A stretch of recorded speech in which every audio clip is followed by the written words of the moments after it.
Hey everyone, and welcome to the Wide World of Wrestling podcast. We are here for our WWE Bash in Berlin 2024 live reaction. We haven't done a WWE pay-per-view PLE, whatever you want to call it. We haven't done one in quite a while. Royal Rumble in January, so we haven't done one all year and since the Royal Rumble. We've done Raw, SmackDown, and NXT reactions, but we wanted to do Bash in Berlin. It's a really good card. As the ones I mentioned in the comments, Johnson Wayne. Cody and Kevin Owens are kicking off the show, so that should be a good match. We also got Punk and Drew. We got Gunther and Randy Orton. We got the women's tag titles are on the line. We got the mixed tag, the Rhea and Damian Priest versus Finn Balor. No, against Dominic Mysterio and Liv Morgan. We got 5 matches total. Anything can happen. You never know who might show up. So yeah, it should be a good show. Mr. Jacobs should be on momentarily. He said he was going to be running a little late, so he'll be on later. But yeah, pre-show's still going on. Starts at 1, so we ain't got too much long before it starts. Deshaun, thanks for watching. Bash and Burn should be good. Yeah, I think every match is going to be good. I don't know if it'll be good as the women's tag team match. I don't know if that match will be good or not because Jade's in it. Jade's improved, but she's still not where she needs to be.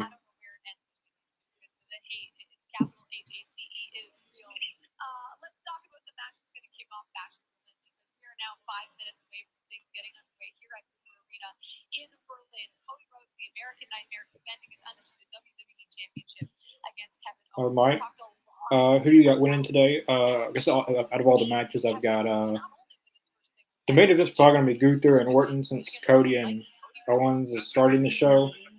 But I got Gunther winning. I've got Punk winning. I've got Unholy Union winning. I've got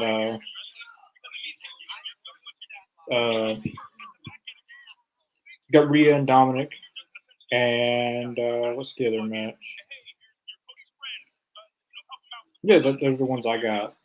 That 2 I think is gonna win. The only one I might get wrong is the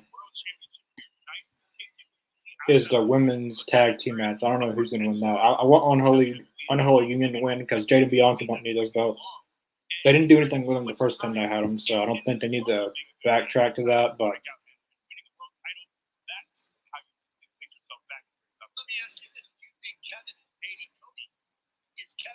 I think Cody's gonna win. I don't think he's going to lose, but I do hope that they have Kevin Owens turn or something. They need to do something with because this is not even really a story. This is just a match. I mean, it's going to be a good match, obviously. Now we've got Michael Cole. I like the stage setup. It's different. Normally for PLEs, they keep on doing the same stages. Like for Royal Rumble, they did the same stage. For Crush the Castle, for Money in the Bank, for Backlash, for SummerSlam was a little bit different, and Bash in Berlin's a lot different. So I'm glad they're doing different stages. They should do different stages for every pay-per-view, but I think they should be more creative like they were in the Ruthless Aggression era, the Attitude era. We were talking about that last night on the SmackDown reaction. If they brought back Armageddon, if they're going to bring it back, they got to bring back the old stage. If not, then no one wants to see it back if they're not going to have the old stage. So.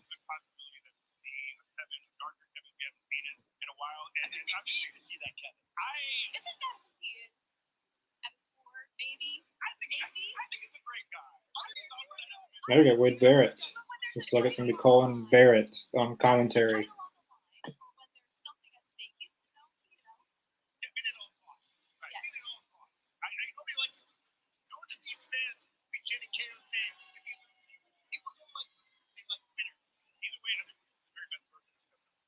As we wind down here and get ready to take things inside of the arena, what are you guys most intrigued by tonight or looking forward to? I'm very excited for this tag team match. I feel like we've seen Rhea put her hands on live time and time again, but somehow she's able to scurry away.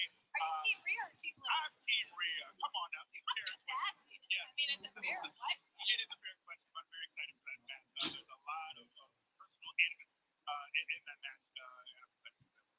We talked a lot about it. I can't wait to see a strap match. CM Punk, Drew McIntyre, they hate each other. And there's nothing better than you can get when two people hate each other. They go in the ring and just beat each other up. Yeah, but there's also the homecoming of Gunther.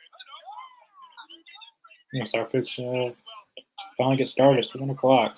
Or 12 Central.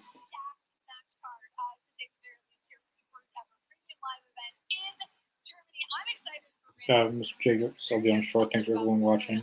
Good morning. Yeah, he'll be on. I said earlier, Mr. Jacobs will be on shortly. But yeah, as I said, Kevin Owens and Cody is kicking off the show, so that should be a good match, obviously. As we've mentioned many times on the show, the American Nightmare, Cody Rhodes and Kevin Owens going to kick off Bash in Berlin. The time is now. Thank you guys for watching. Let's send it over to Michael Cole. Everyone watching, who do you guys got winning? No, I said who I wanted between all the matches, but who do you guys got winning all these matches? I do think that they should have had more than 5 matches. Like, they had that whole pre-show for like 2 or 3 hours, and they didn't. It was just recap and them talking. Like, they could have had at least 1 or 2 matches they could have had on that.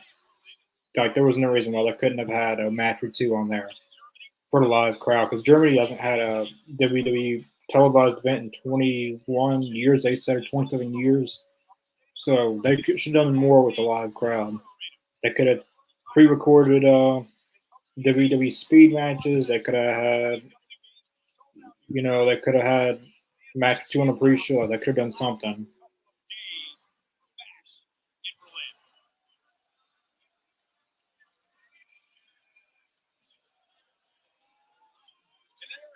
Yeah, they gotta stop having like 5 or 6 matches for pay-per-view. Like, at least utilize the pre-show. I mean, why do you even have a pre-show?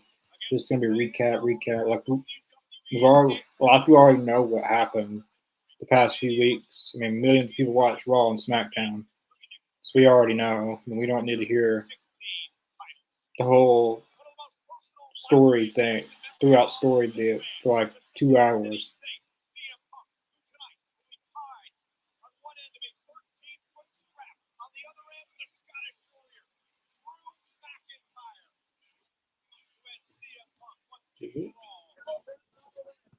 All right, here I am. Good morning, everyone.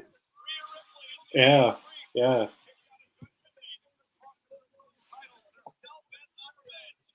All right, just in time too. Yeah, they said that Cody and Kevin Owens will be kicking off the show, so it should be pretty good. Oh, good choice. I think the reason they're having that open the show is because the hometown hero, Gunther, is probably going to be main eventing the show. So Oh yeah, that makes total sense. normally the opening and the beginning matches are the most. I think Punk and Drew will be remembered, but those 2 matches are when the crowd's mostly hot. Beginning when you start, and then the end. So.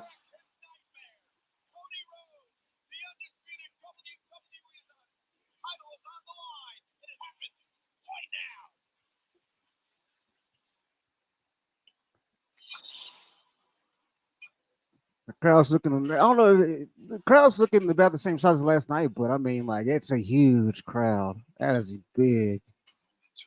Yeah, I think they have more people for today than it's in the same arena. So I'd imagine just about everybody that was there last night are there today. Yeah. Let me see. Remember they post the rest of the tickets, post the tickets stuff. Like WWE's got like right here, Sacramento in September. They've already got 12,000 tickets sold. Damn. I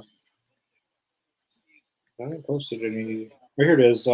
As of yesterday, they've sold 13,364 tickets for Bash in Berlin. Oh man, that's not bad at all. That was yesterday, so at this point they're probably close to. They've probably got the place about sold out. I mean, the gate's got to be over. I mean, Well, I mean, I'm thinking like, yeah. because like that, it's not even counting like people like walk up tickets and like that was yesterday's update, so that they probably saw like it could be more than 14,000. That like they'll probably talk about it on here like they normally do all the time. Talk about how many people's in attendance and Yeah. but they got events like in September and October. Like Bad Blood doesn't have any match announced, and they've already sold 15,000 tickets for that. Damn. Nothing to sneeze at.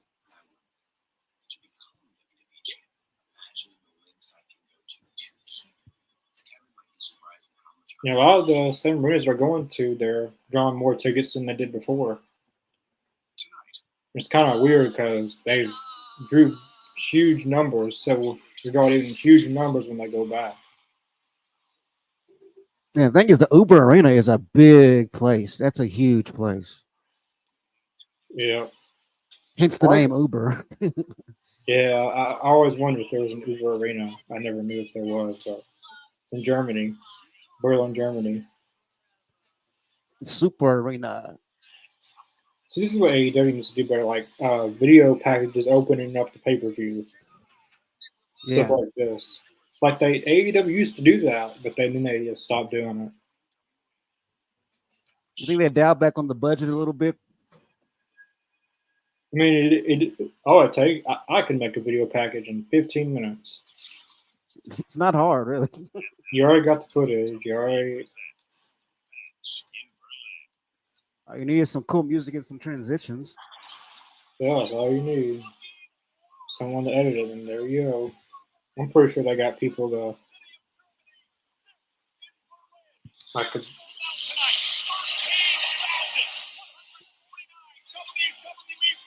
So my code is for 13,129. Hmm. I don't know. Guten Morgens to all my Germans listening out there. And I like the stage they got. Normally, for like I was talking earlier, like they've had the same setup for pay-per-views. This entire like Royal Rumble, uh, Clash the Castle, Money in the Bank, Backlash. But Yeah. For SummerSlam they had a different setup, and for Bash and Berlin they've got a different setup. I like how they're starting to have different setups for each pay-per-view. They don't have the same setup every time because normally they just have that like it's kind of like a baseball entrance where it's like loops around. Like they come out of the dugout. Yeah, they've Yeah. done that the whole year. But starting with money like SummerSlam, they didn't have that. And Passion tonight, they don't have that. It's a little bit different of a setup. I think every pay per view should have a completely different setup each time. Yeah. Of course, WrestleMania is always different every year. Kevin Owens did not want this match tonight. Cody Rhodes insisted that he earned it. So what do you think? Do you think that KO is gonna tap into his dark side? I We were talking last night. Like I wouldn't mind them telling a story where everyone close to Cody turns on him. Kevin Owens, Randy Orton, but something tells me he's not going to turn heel and he's going to lose, and then they're just going to shake hands. But knowing Kevin I hope Owens, so. he's turned on everybody. So I mean, yeah. Except for Randy. I feel Randy. I hope he goes back heel eventually because he's a better heel than he is a baby face. I agree 100%. 100%. That's what I'm saying. Like if Randy was gonna go up against Cody for that title one last time, one last go, he's gotta come in as a heel. Yeah, I think they can open the feud as him as a baby face, but that turn. Normally, Randy Orton always is the one to turn on someone. But I Right. really hope one day they turn Cody Rhodes heel. Like it's kind of like John Cena. They never did it, but Right. Cody Rhodes still has years left of his career to do that. Like he could just be like basically the opposite of Captain America. That was Right. the U.S. What was his name? U.S. I know you're talking about. If you guys watch Falcon and the Winter Soldier, you know who I'm talking. Like basically Homelander, like Homelander, yeah. Like, be everything he stood against. I mean, as quiet as it's kept, Cody is a hell of a heel. He is a damn good heel. I hope eventually we'll get to see that. I just hope I just hope he's really, really like a horrible person as the character. Like he's just everybody hates Cody. Right. Massive entrance, as always, for the biggest star in the game, Cody Rhodes. But Cole, I know you're paying attention just as I am. That's amazing. The German crowd singing the English song. I mean, on cue, in unison. That's amazing. KO thinks that move is messed up. And Kevin Owens Word for word. SmackDown that he Yeah, Cody Rhodes suffered a knee injury during this European live And event. I promise you, if you were to speak a lick of English to those people, I mean, half of them wouldn't understand what you're saying, but they know every word of that song. yeah. For wrestling interests, they can speak plain English. I don't know how. No one's talking about it. Yes. They love it. It's all about the love, man. Them showing the love for what they're being given. And Randy it's a Orton, great song. like either CM Punk, Randy Orton, probably Randy Orton. They'll sing. They sung his entrance Monday. Yeah. Kevin Owens, This songs you can jam in your car, you know. Michael Vaquez. Thanks for watching. Awesome stream. Welcome to the stream. Definitely appreciate you all watching.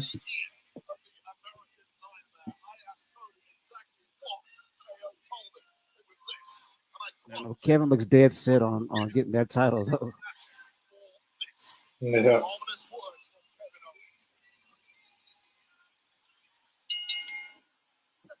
All right, let's get it. I like how that Triple H has brought the NXT, like when they, The lighting. yeah, like for champion, I like how they've adapted that. I love the camera too, man. That's a nice camera shot they have. Ever since Kevin, what was his name? Kevin Dunn. He hasn't been there. Kevin Dunn. Yeah, they've. I bet they wanted to do all this, but I bet Vince didn't even want to do stuff like this. He liked, because it was always said that Triple H didn't like Kevin Dunn. Oh, that's So obvious. if he ever got in charge, you wouldn't see him, and WWE would look completely different, and that's exactly what happened. I mean, it's good. Once Triple H got into power, I mean, guess who was the first ones up on the chopping block? You know, Kevin Dunn. Yeah, he actually volunteered, left. He left on his own. Probably because someone was going to come out. I wouldn't be I bet you surprised. think you know some dirt. I wouldn't be surprised if he's involved with the Vince McMahon stuff. That's what I'm saying. Him, He as was close there as him for- and Vince are, He was I there know. for I decades. know he's know some stuff. He was there for decades. So, Yeah.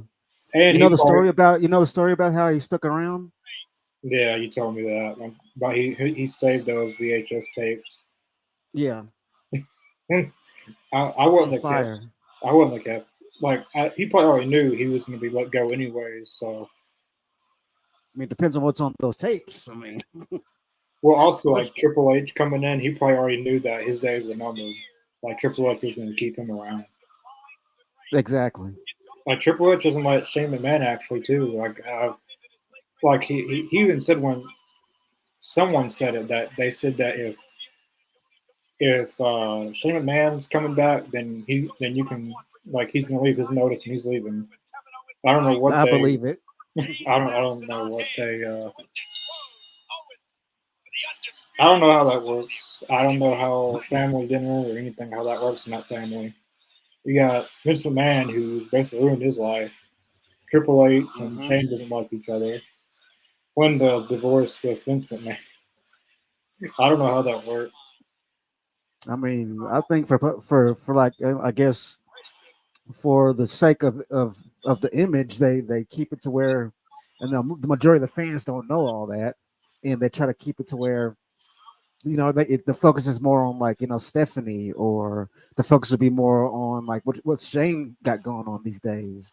Because if you notice, I mean, with this whole thing with Shane and AEW, it kind of puts a whole, you kind of well, a lot of people kind of tend to kind of not forget, but kind of put the whole Vince McMahon thing on the wayside and be like, well, what's going on with Shane?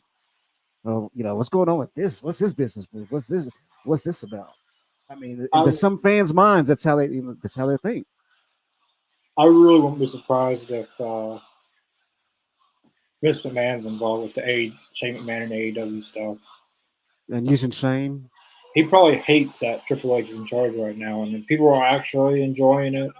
He probably hates it, and then he wants to why even start a company when there's AEW? I mean, I could be wrong about that. I don't know. I mean, financially, Vince McMahon he doesn't get a cent from what's going on these days. But I don't know financially, Vince McMahon doesn't see a cent of WWE money now. I don't know how that would work because, let's say he did start a company or bought AEW, where like sponsors were just pulling out left and right from WWE because of him. How is that going to work anywhere else? Like, I don't think he can ever run a wrestling company anymore because sponsors would pull left and right. People wouldn't work with him. I mean, the dude has millions, but I mean, most of those millions are being spent on lawyer fees and all the damn lawsuits he's in. So, I mean, and they say his health is starting to fail on him. Yeah, he's definitely not young anymore. Yeah. We'll say the crowd's really, really hot for this first match. I mean, they have not stopped giving different chants. I mean, it's back and forth with them too. Fashion boat, like it's basically Germany versus France. I mean, if you think about it, yeah.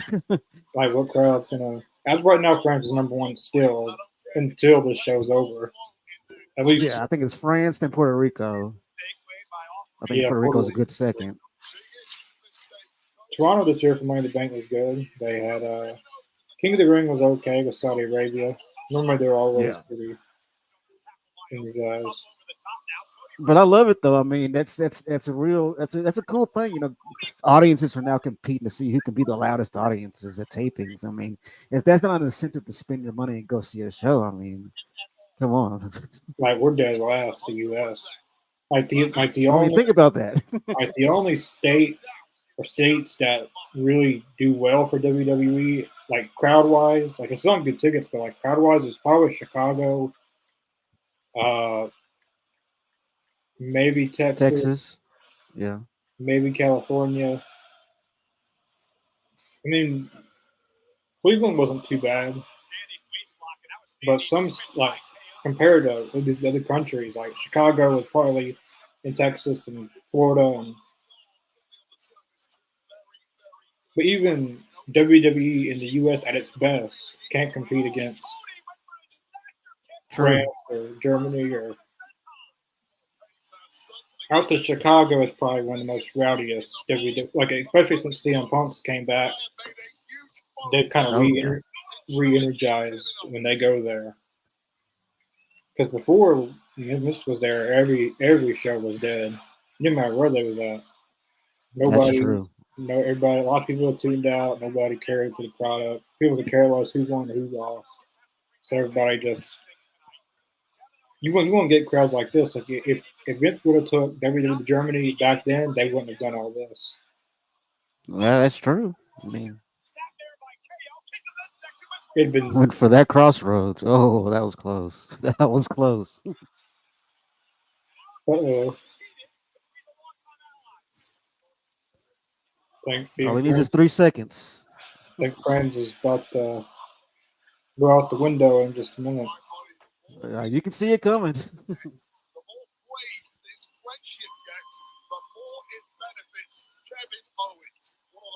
Let's just see how professional KO can keep it. Yeah. I mean, it might not be a bad thing if he did turn heel, because if he loses this and stays face, I mean, what does he do next? I don't know where he goes. And I personally enjoy Kevin Owens when he's a heel. When he's at his most heelish, evil heelish, I love it. He's one of the best heels. Like this next back in our. Go ahead. like this next draft, they need to put. I want to see Kevin Owens win a world title again.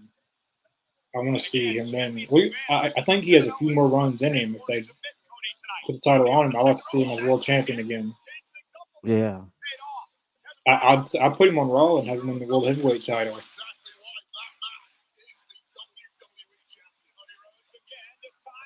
Ooh, that was good. Yeah, that was pretty nice. Cody doing a little Stardust shout out there. I would Very like subtle. I would like to see one time in the Royal Rumble, Stardust returns. I mean, that would be pretty funny. I would love that. Cody Rhodes, first time he's held the WWE title. Two-time Rumble winner into the cover now on Owens and a kick out at one. The They'll crowd is start that- singing to Cody Yeah, his they'll own start, name. they'll That is start awesome. that chant like France did. Yep.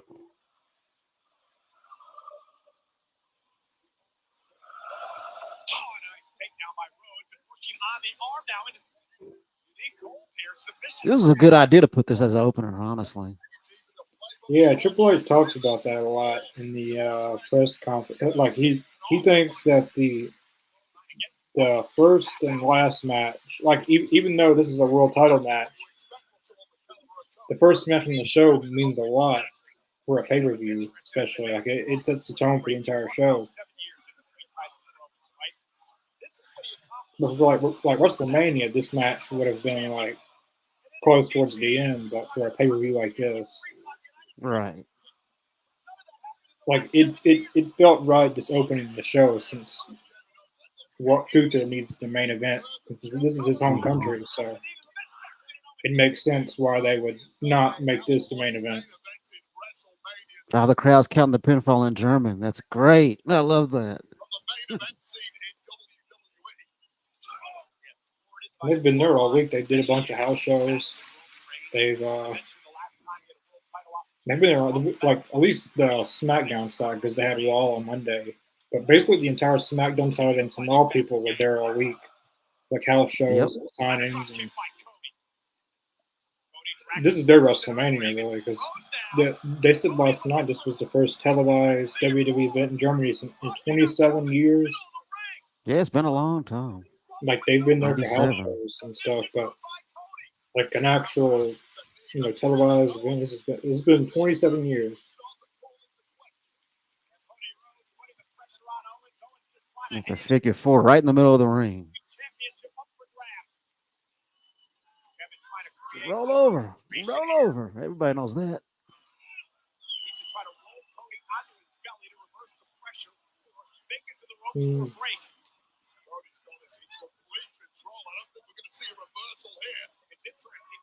Yeah, so I got to Rhodes. Yep, we got him. Barely.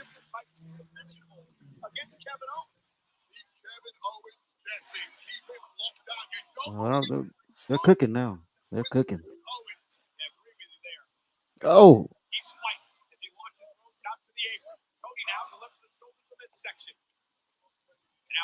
Oh.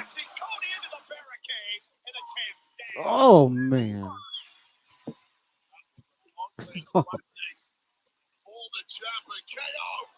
Oh, damn. That was good. Oh, man. I love his frog splashes off the apron. That is so cool. Okay. We're going from Michael. Randy Orton won the World Championship. I don't know. That'd be cool. I don't think he's going to win tonight because this is Gunther's home country. I don't think they're going to have him. And he just won it at SummerSlam. I don't think. Like, this dude had the Intercontinental Championship for 600 days. 66, yeah. Yeah, his world title run is definitely not going to end in 20-something days.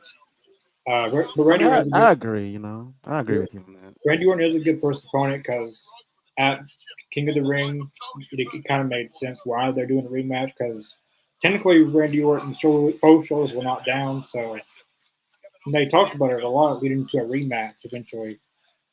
But I think it's going to be a good match. I think Randy Orton does not win, but I think he will. I think he'll. I really think that Randy Orton should surpass Ric Flair, not John Cena, because hot take. because Randy Orton recently signed a 5-year deal, and he said that he plans on wrestling 7 to 8 more years. And he's not going to Hollywood. He's not doing movies. I mean, Randy Orton puts in the most work. I mean, right now he does. But I think Randy Orton should.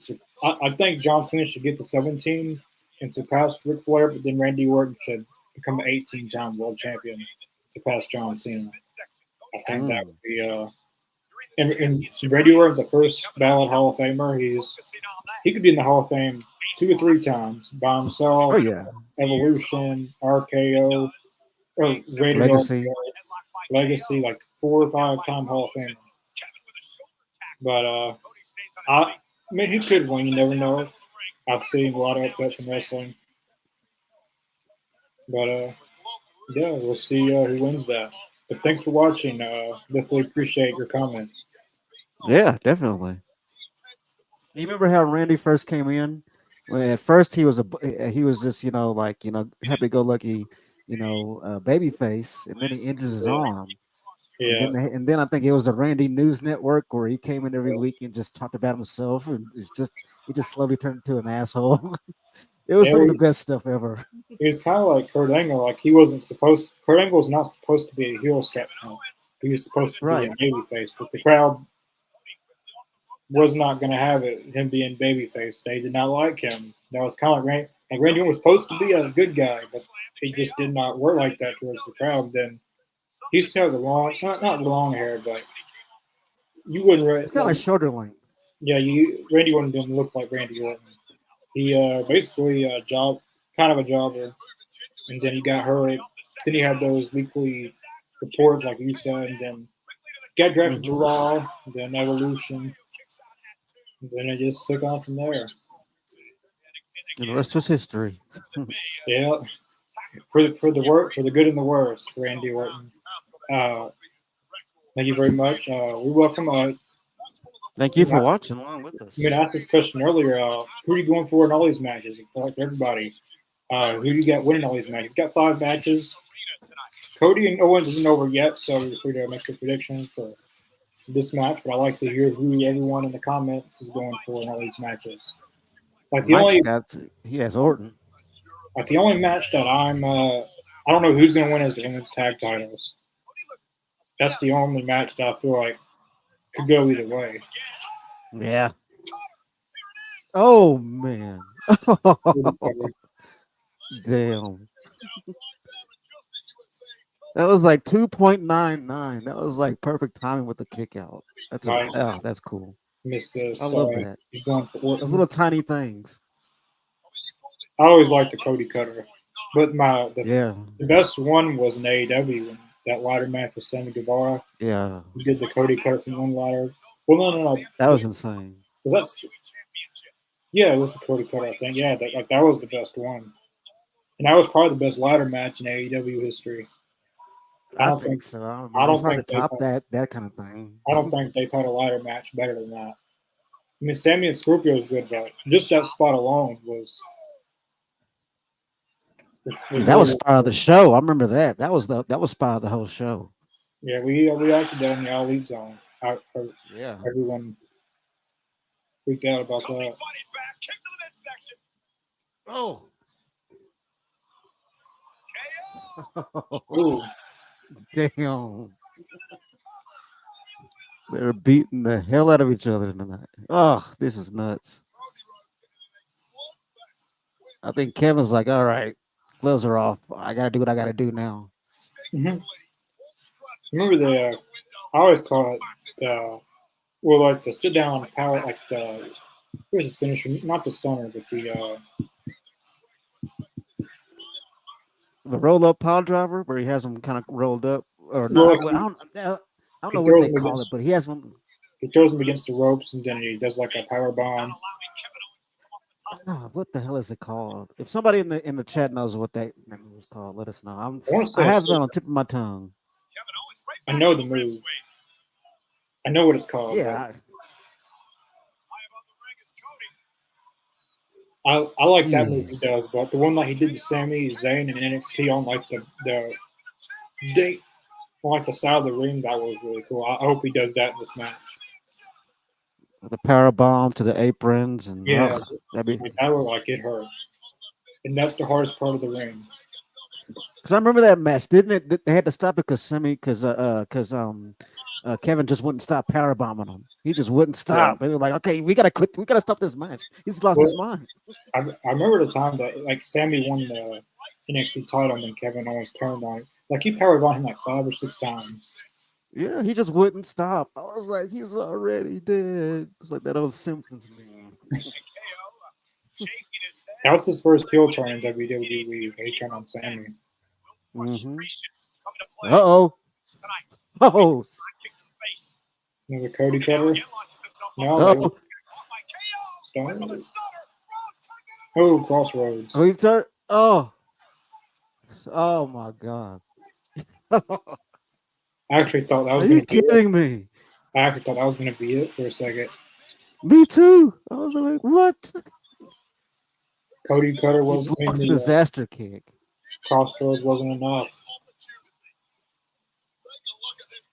I mean, how often do you see the disaster kick blocked? I mean, He does, that's what it's. He does the Cody Cutter, and then he does that. man, they're having a damn good opener. See, I wish I could go to I want to go to a WWE show out of country one time, but like kind of like this. Like I'd like to experience a crowd like this one time. I'd love to do that, but you got to get all kinds of shots and you got to do all kinds. I'm not. I'm good. I'm Yeah, good. you I gotta watch get on a pass TV. for it, and it's a whole thing. Yeah. Yeah, that was good. I like to do it one time, just to say I probably years before I do it. Well, you gotta wait till they go to Mexico. Then you can say you went out of the country. Yeah, That way you don't have to go overseas. yeah, Go to because going Canada like to see a Germany show. and France and like those places are way off. Yeah.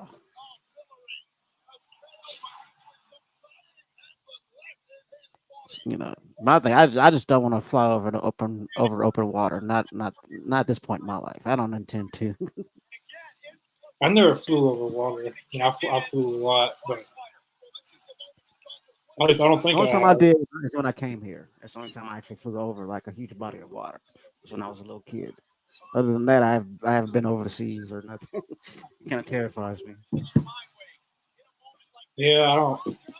There's certain countries I definitely would never go to, like Russia, or I Right. definitely won't go to Ukraine. I'm blocked Russia. I want to know why too, but that's another story. Like I might not come back alive if I go to one of those countries. Oh, we got slug off. Here we go. That's what I want to see. I love a good slug off. Yeah, they added that to WWE 2K24. I'm glad they added that. Yeah, a little mini game.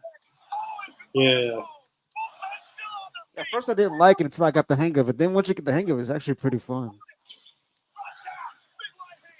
the only thing I wish they added was like the crowd chants, like for the heel in the face. Right. Oh, I thought that was going to be a botch, but I remember last night they talked about that. You see Cody him was, fighting himself. You see Kevin fighting himself right now. He's like, oh, I want to get that weakness. do it. You see Never him. regret it. Kevin is so good. He is so good. I forgot. Like I thought that was gonna be a botch, but they mentioned that last night. That I don't know if it's story, baby, kayfabe wise, or but he injured his knee. I think it's just part of the story. Yeah. Oh, he went for it. Uh-oh. Don't wait too long. Uh-oh. Damn. Yep. Uh-oh. I think the beast has been awakened. Oh, he's going for it. He needs to do that. Yeah, he needs to do that power bomb on the apron. Oh, he's fighting himself. I love it. Do it. I love this. You got to do what you got to do. See what I was Damn. saying? It's so Damn. brilliant what he's doing, though. What did he do? What the Damn. hell is he doing? He's getting mad at Wade Barrett. What he was it like the commentary? Oh. Oh no, small package. Oh man. Stunner. Oh, a stunner. One. Damn. Are you kidding me? Damn. They're making this match hard to follow. Yeah, this is gonna be. I imagine next match will be that mixed tag match. So they're definitely not talking about it.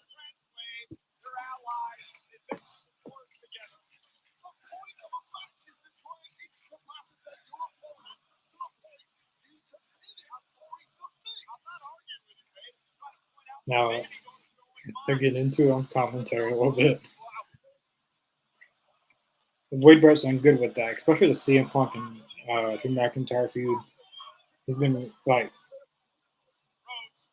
opening crossroads. Oh, Yeah, this might Don't- be nearing the gonna end. make it a triple. You gotta do it 3 times at least. Thinking he's fixing the. Oh my god. Oh, Oh man. no stunner. Oh, he kicks out Yeah. again. Cody keeps kicking out. Getting the holy shit in the crowd. He's done total of 3 crossroads. Kevin Owens has done 2 stunners. Yeah, holy shit, I Man. agree. This is nuts. They're giving each other everything they have, and they're kicking out of it all. That's crazy.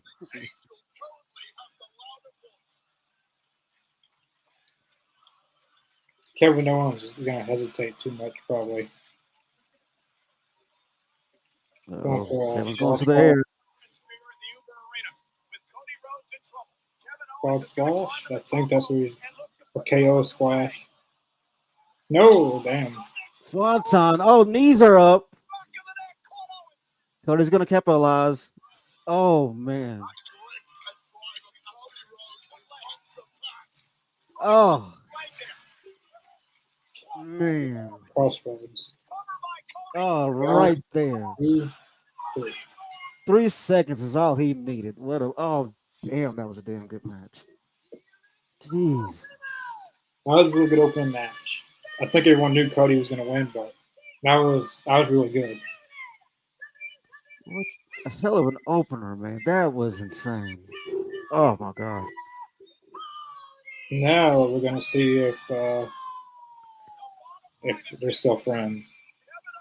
Let's see what Kevin does after this. Yeah. You saw it, man. He was fighting that side of him, man. He was like, I don't want to go back to that, Kevin. I don't want to go back to that, Kevin. Brilliant acting on the part of Kevin. I've been saying that, man. Kevin's doing a brilliant job with this story.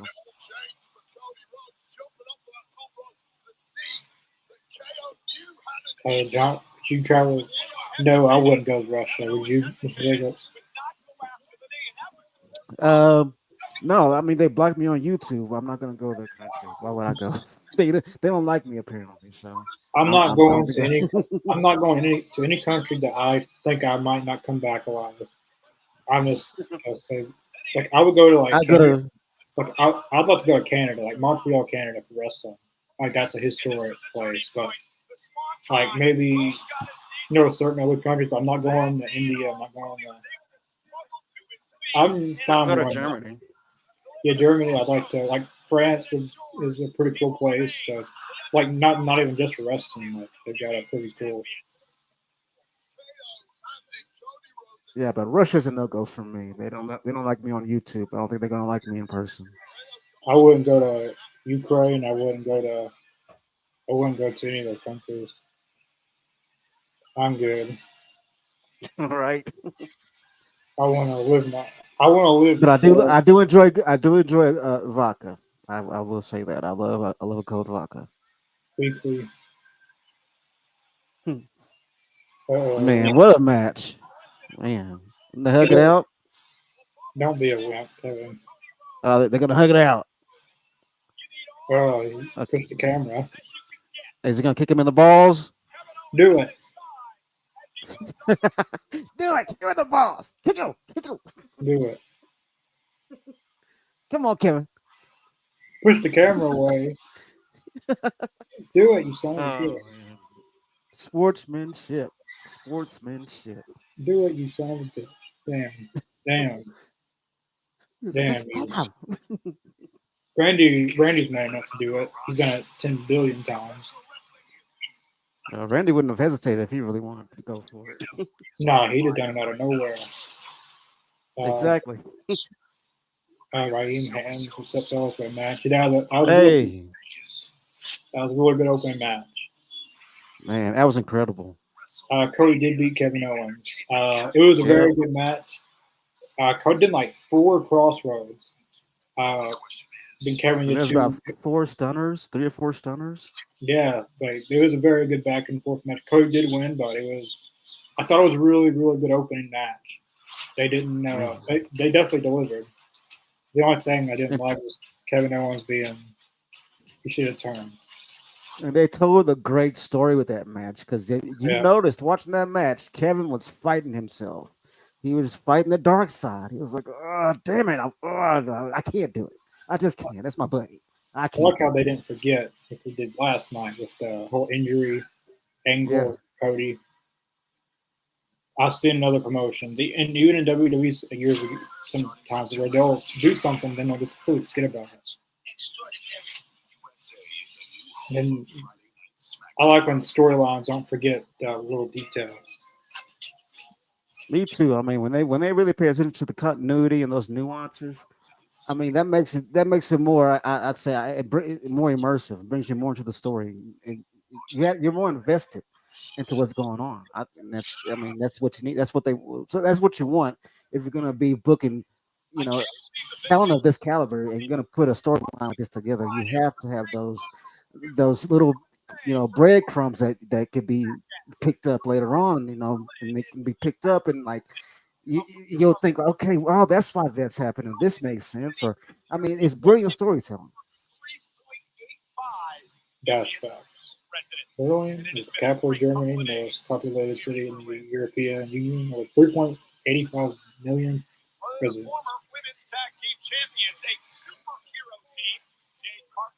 Yeah, the ladies are next. I thought it would have been the mixed tag match.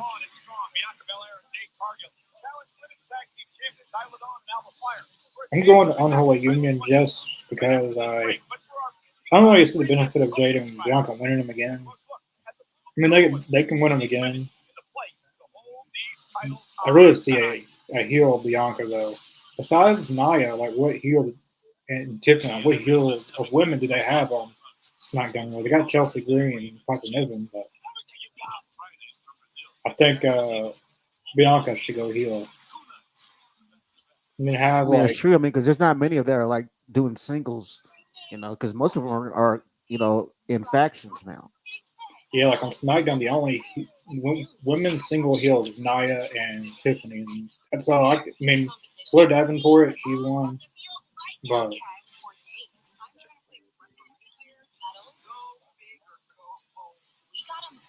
I'm glad that they're establishing actual teams for women's division because they've got Unholy Union, they got Chelsea and Piper, they got Damage Control, Shayna and Zoe.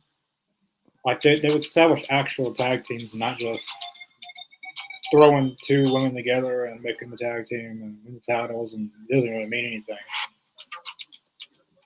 I like actual teams. Like I like non-teams like Cody and Juice, like every once in a while, like a team like that.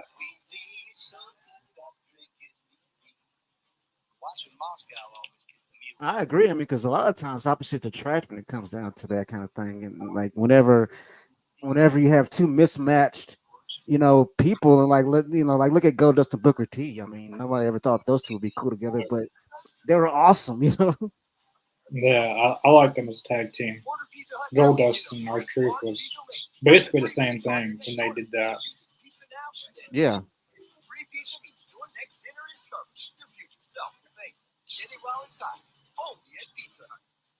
And they also have the women's title tag team titles defended on NXT. So they Great American Bash they had the women's tag titles defended. I like to see NXT get their NXT women's tag titles back because when Mr. Man took over NXT, he erased that and kind of did Yeah, away with that. But like NXT has been establishing a lot of women's tag teams now, and that's not all. true. And it's very. I don't think any of them will win the actual main roster ones unless they're going to call them up. So I think NXT having their own sense of women's tag titles again would be beneficial because like they've got all these teams, like might as well utilize them. Exactly. I mean, you could. I mean, non-title feuds are good, but if you got so many teams, then eventually, you gotta. There needs to be higher stakes to the matches. Women's NXT women's tag titles. I wish they would the NXT men's and women's world championships. They would redesign the belts because they still got those NXT 2.0 belts. Yeah, They didn't change the tag or the North American, luckily, because Mr. Man he didn't get around to doing that. I mean, I would have the NXT women's and men's title look a lot like the North American title. I mean, have Yeah, that kind of I would say kind of old school look to it, but it's really cool. yeah, they seem to get that 2.0 look on the title gone because they're not really in that. Hopefully, when they go to the CW, they introduce that. I could see them introducing that in the first episode of Mm. NXT on CW. It's Bianca and Jade. Yeah, it's Bianca and Jade. Jay with the glacier entrance.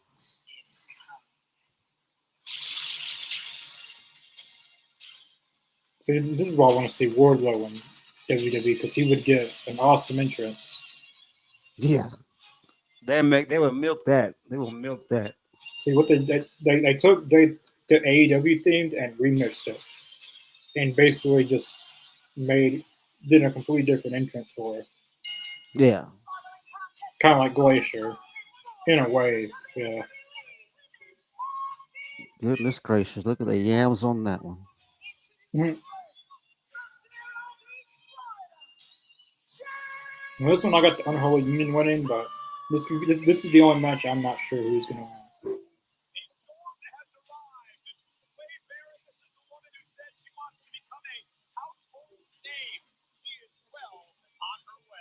But they also got to worry about Blair Davenport. She's with the Unholy Union now, so Oh yeah, I didn't even think about her. that's That's a someone. good point. But Naomi also joined forces with Jade and Bianca, so they did that 6-woman tag like not this Friday, but last Friday.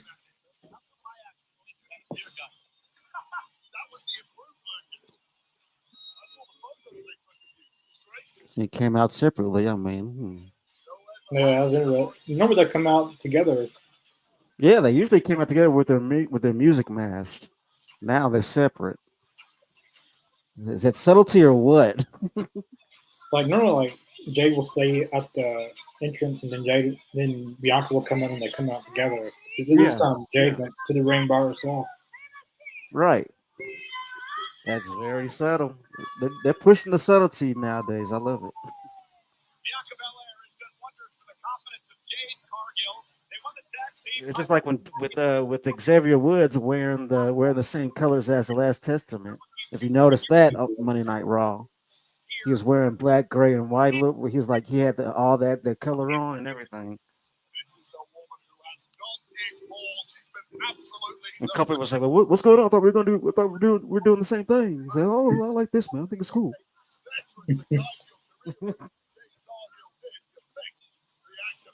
She's electric. And Bash in Berlin. Brought to you in part by Prime Hydration, the fastest growing beverage in history. They're still pushing Prime. That ugh. Yeah, still BCAAs and electrolytes. Drink Prime. that's the WWE flavor. Women in their prime here in WWE flavor. Uh,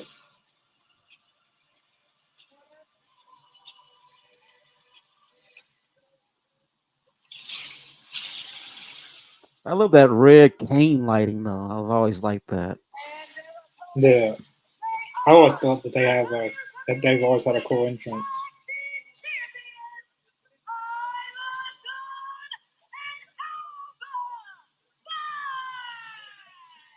Alba Fire is very They've come a long way when you think about it though. many matches. Here they both won NXT UK. They Westside shut that Mhm. down and they went to current NXT. tag team champion with Isla Dawn and Alba Fire was the NXT UK Women's Champion at one time. Belair, Yeah. a big part of the women's tag titles. However, And NXT UK was so underrated. I'm not sure why it was. I think part of it was like something about they're doing something with some of the company or something like that, and they absorbed most of the UK, most of the NXT UK, and they went to NXT. I think it also was like the pandemic and stuff. Like they were still filming shows during the pandemic, and they just I don't think they should have closed that because the plan Yeah, was, you're right. Pandemic had a lot to do with it. Yeah, but they wanted to do NXT Europe, so they wanted to close down NXT UK and then do NXT Europe. But they haven't done that. right. What was even the purpose of closing down NXT UK? But that was a Vince McMahon move. So, There you go. and NXT UK was Triple H's idea. Like Triple H wanted to do NXT Japan, NXT. They basically have it in every country, really. Yeah. I remember he had that layout. He wanted to do NXT UK, NXT Japan, NXT Canada, NXT Mexico, NXT I'd India. be fascinated to see what NXT Japan would look like. That'd be cool to see. Yeah, I'd be curious to see. I don't know how that would work because they probably want to do all Japanese talent, which they would probably have like even with NXT UK, like they had special appearances by like Finn Balor or Pac or Neville when he was there. Yeah, So like they would probably have like Shinsuke making a surprise appearance or AJ Styles or that'd be uh, good. Gallows and Anderson or Io Sky. Then they would have their own NXT Japan talent. I wish they would.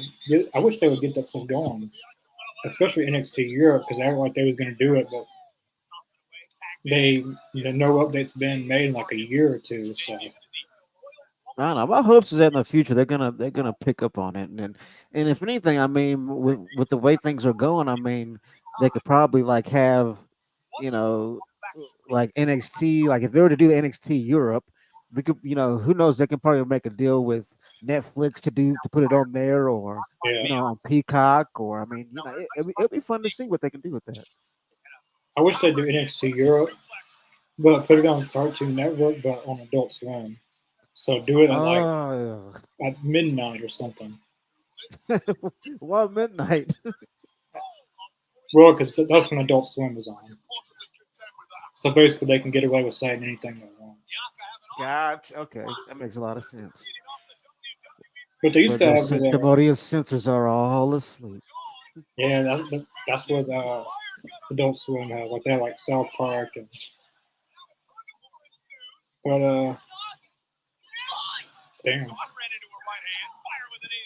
That was a rough bump right there. Damn! I thought she just flew into the shot. That was awesome.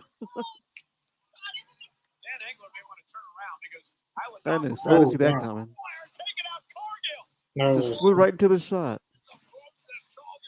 that was a good suicide dive.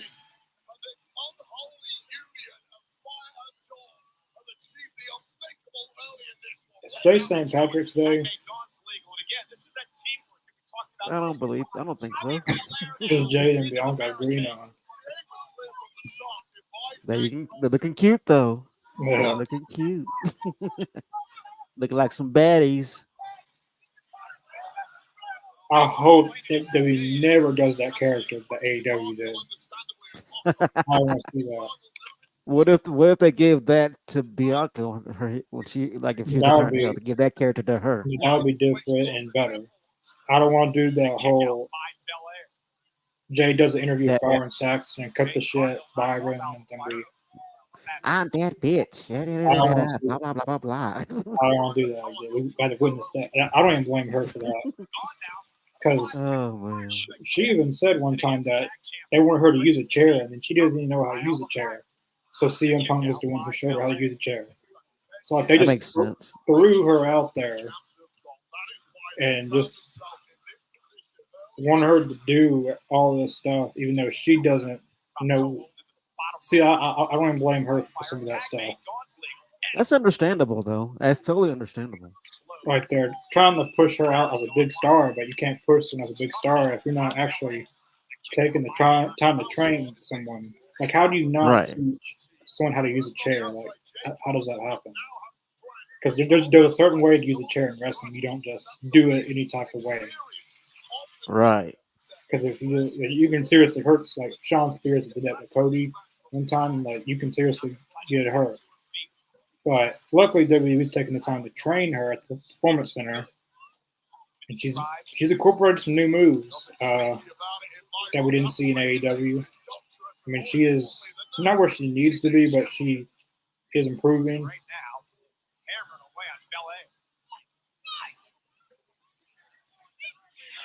That's what AEW's got to do better with. Like some of these people that you can't just throw someone out there and expect them to be. They might look the part, but if they don't know how to act the part, then that's you don't just throw someone out there. That's a good point. The thing is, you can risk injury. You can you can risk people not wanting to watch the product anymore. Like Rich Holland, like I don't even know what. I don't think he knew what he was doing. That happened with Big E. Like someone could seriously get hurt. I agree. It was like a case of somebody getting too much too soon. You know what I mean? Yeah, he jumped to the main roster quick. Like I wasn't even watching WWE back then, but he was staying in NXT maybe a month or two, and he was right on the main roster. Which I don't know how long he was in NXT because I wasn't watching back then. So.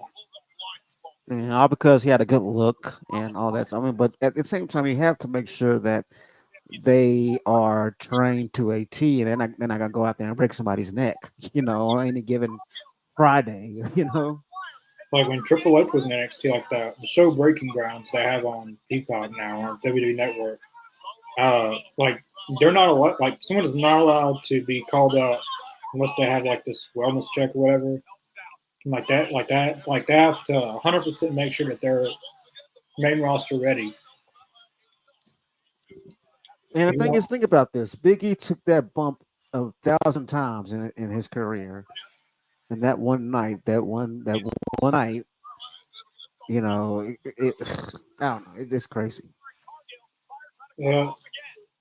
Now, hopefully AEW learn. Like I would hate for someone to like someone could die. I haven't seen wrestlers die, but I've heard stories of wrestlers dying in the ring. Yeah. Someone didn't know what the hell they were doing. Oh damn, that was good. Tornado DDT. Damn. Girls fighting dirty today. Mm-hmm. We technically got two women's matches. We have the mixed tag and this match. So technically, the mixed tag is a women's match. Yeah, I'll consider it one. If you got women fighting in it, it's a women's match. Like the Liv will be fighting Rhea, and then it's part of the traditional like when Finn Balor tags in. Minute Finn Balor. Yeah. When Priest tags in Rhea, she has to come in. They can't.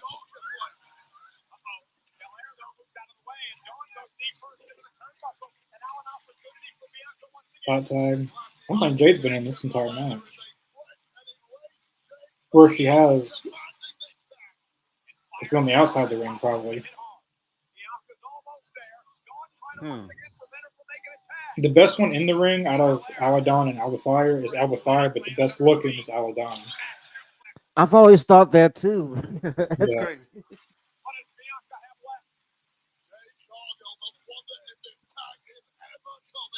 Here we go. Hot tag. Oh. Double clothesline. Get it, Jade. I see you. I ain't mad at that spine buster either. That's a nice spine buster.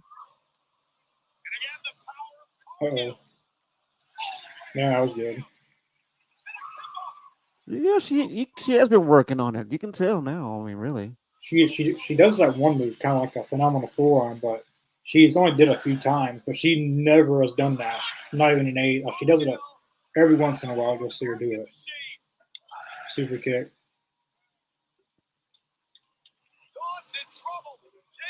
Oh, oh, jackhammer. Oh, damn. I I've love a good jackhammer. never seen her do a jackhammer before. She's never done a jackhammer.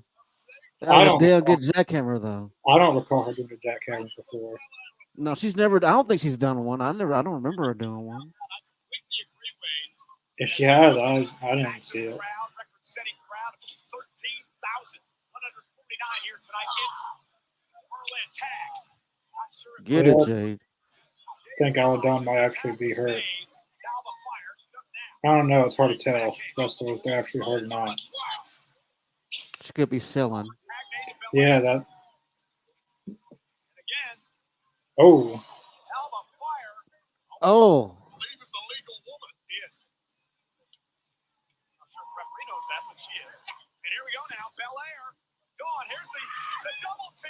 Double team. oh. was it 1, 2? Barely, Oh man, that was too close. barely broke up the count. They weren't watching. Who are you guys going for? Jade and Bianca or the Unholy Union?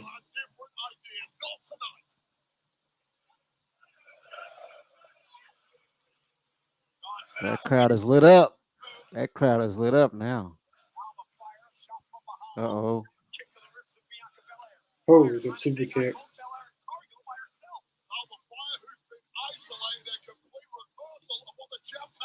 Oh, Here we go. oh shit! Damn. Oh. Uh-oh. Oh, I like that. Oh, I love that move. That's cool. Damn. Kick that too. She the dominator on the that was awesome. That was sick. Oh, that was a good kick. I love when tag team partners throw each other around to inflict pain on another part on the opposing team. That's I always enjoy that. I like Jade and Bianca's finisher. It's not the one they did just then, but they have a pretty cool one that they do sometimes. Uh-oh. Swanton? Oh.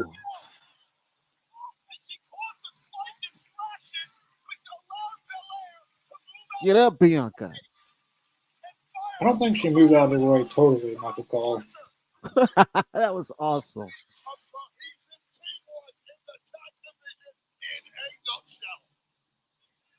Oh. Oh, that was good.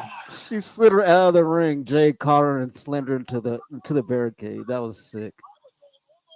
You talk about some good tag teaming. That's awesome. Oh.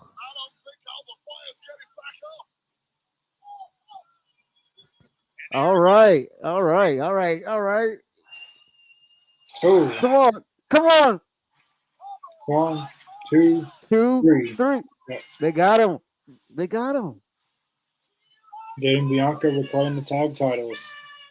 That was a good match. They got the job done right there.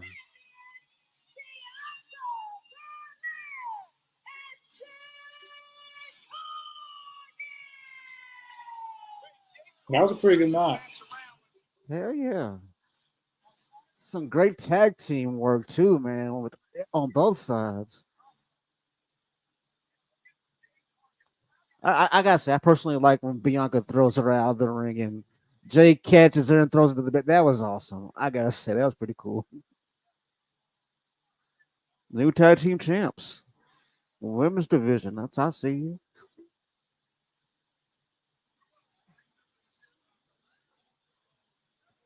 They came, they saw, they conquered.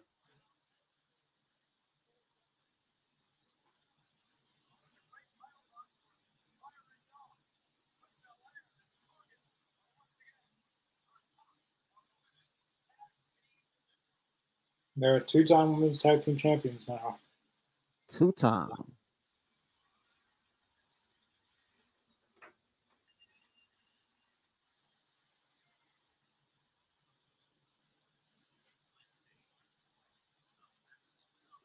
Well, the women are going into the speed tournament now. Okay, that's interesting. Yeah, they're gonna have uh, their own speed women's championship.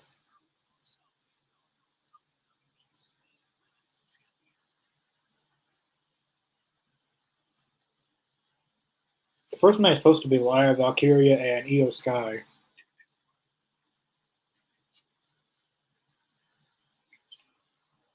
That should be a good show. That's gonna be a good show. The card is stacked. I'm hyped for it. Honestly, I haven't been this excited for NXT in a long time. Nowadays, I mean, they kind of brought the old feel of it back to where you got to see what's going on because you don't want to miss anything.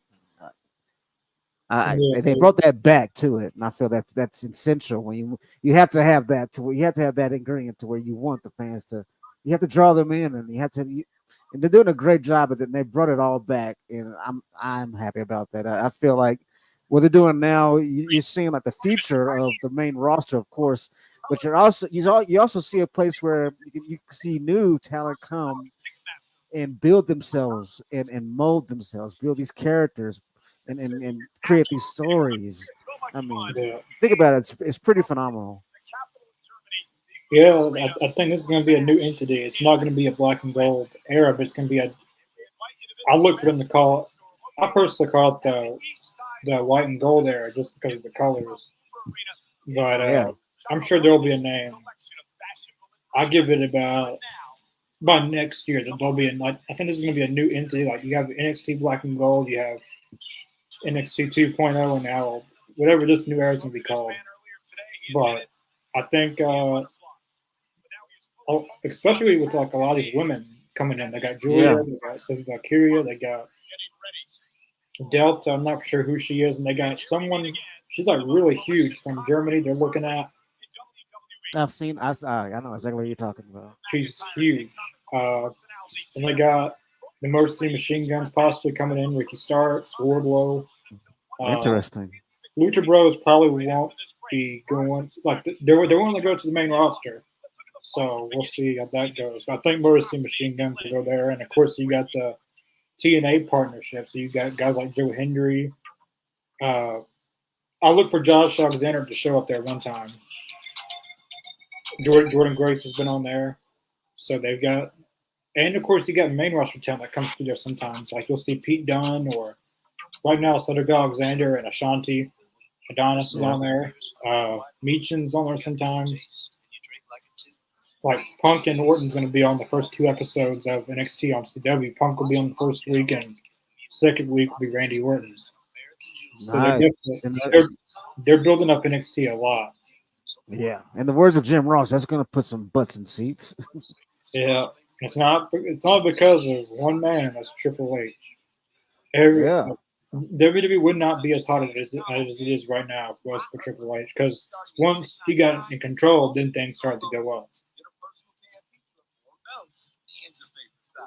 I mean, you can tell it's more of an easygoing environment now. You can tell because you can tell they're actually having fun what they're doing, and they're not worried about pleasing the old man backstage. They're all they have to worry about is making sure that crowd's happy.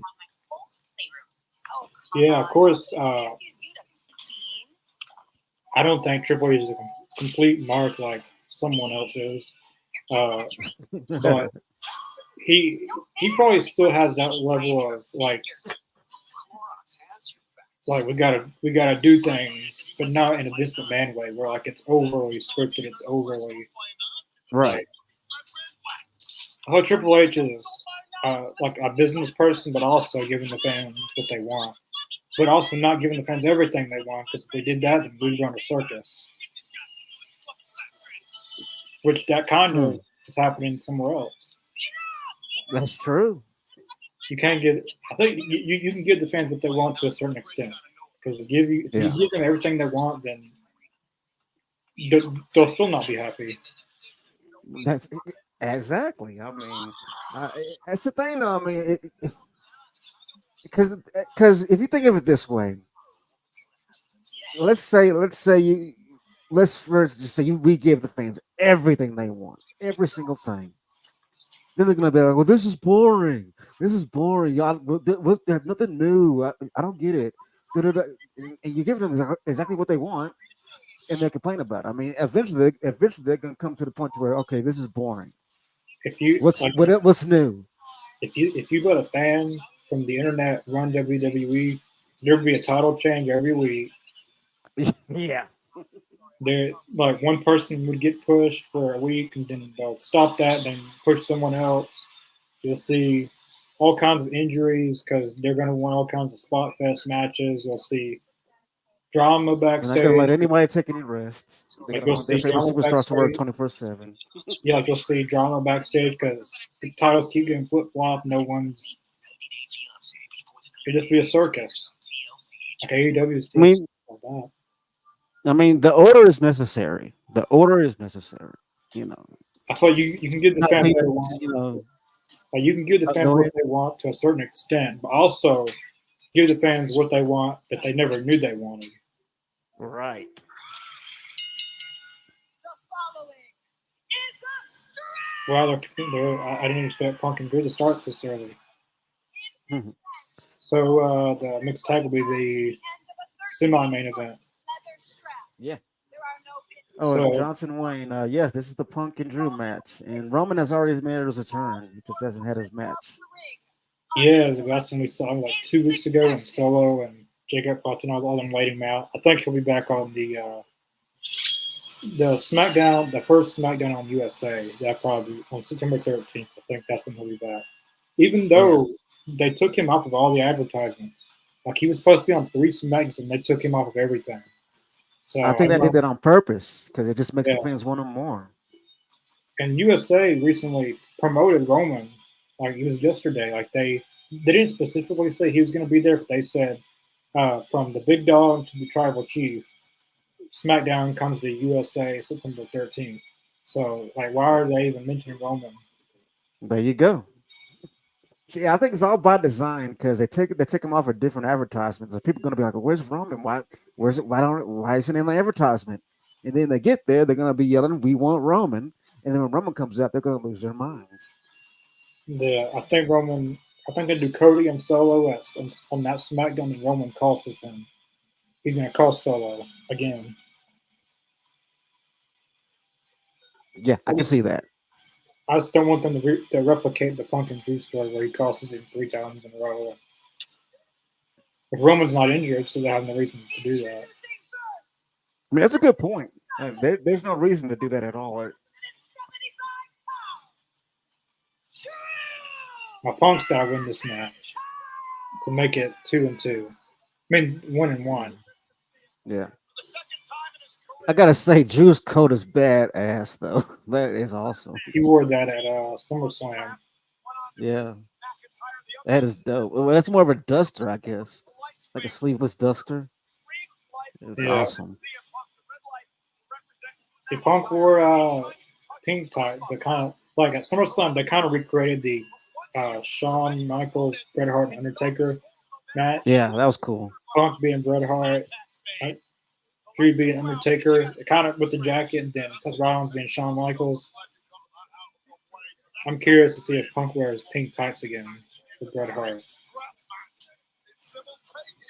But I want to see him wear the tights that he wore in AEW. That the long trunks that he wore. Like he's never wore those in WWE ever. He's always wore those trunks.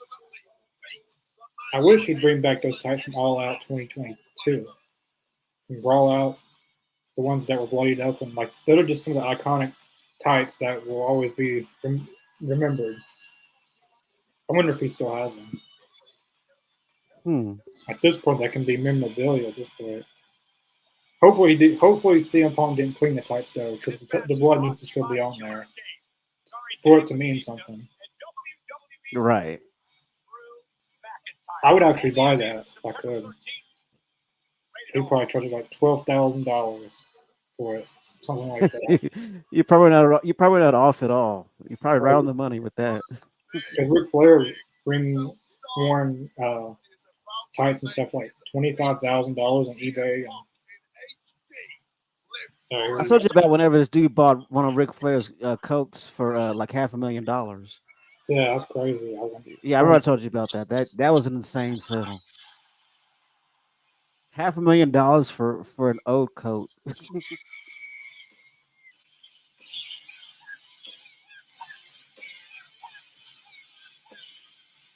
It doesn't feel like that CM Punk's back in WWE. All right, got some different tights. All right, got Chicago style. Yep, Chicago style. He's coming for war.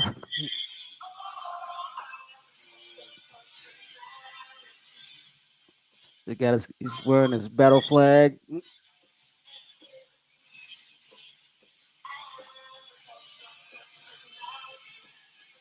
Quad one time.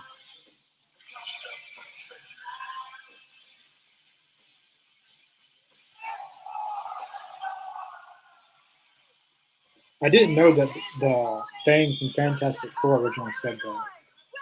Yeah. I watched the Fantastic Four movie and he said that. I never knew that's where he got it from. It's one of the cool Easter eggs that CM Punk has. Which he's a big superhero fan. Documentary he has. He went to like he met Stan Lee and did a bunch of. He's written comic books before. Yeah, he has his own comic. Yeah, you're right. He's big in the comic books and stuff like that.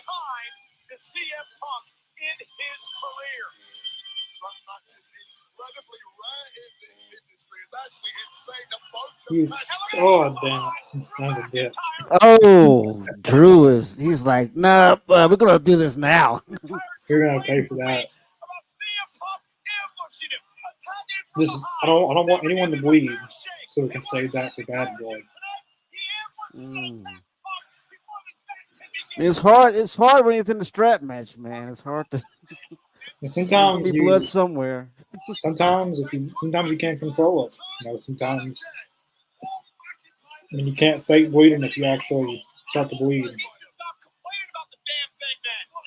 I like these tights. These are kind of like the tights he wore at All Out 2022, but just yeah.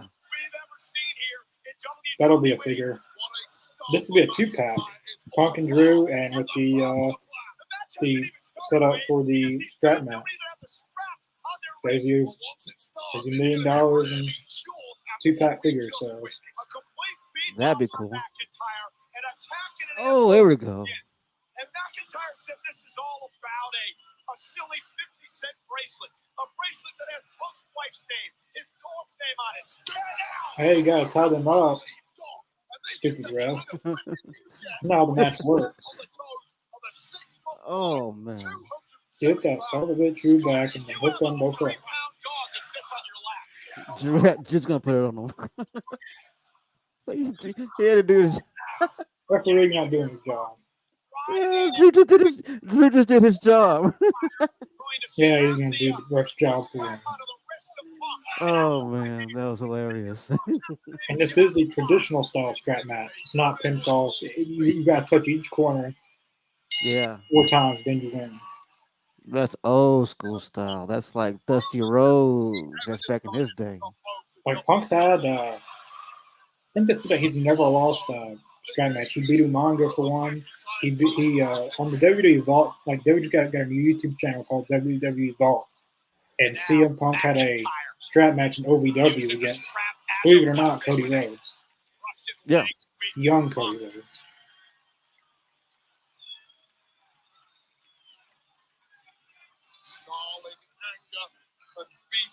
That's the thing, man. If I was ever in the business, I could not be a part of a strap match. I can't stand getting hit by anything as far as like a strap. Oh, this is a belt. Hell no. I refereed the fans are the ones with the strap, like the belts.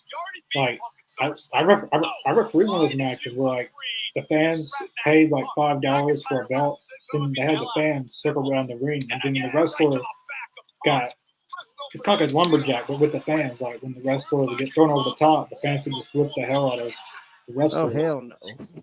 And then this one guy had a belt. He tore the hell out of this one guy up. The fans take liberties, man. They'll take liberties. I mean, I wouldn't trust. this guy's back was horrible. This one guy, he wasn't supposed to have, like, you're supposed to use a belt that wrestling provides. But this guy used his own belt. Golly. Oh hell no! I just stayed in the ring because there's no count outs, so I just stayed in the, like, there's no reason for me to go outside. I'm not getting Right. it. I'm saying I'm not getting You're just it. gonna be like, hey, wait, what are you doing? Hey, don't do that. Just try to stall or something. Like, there's no count outs.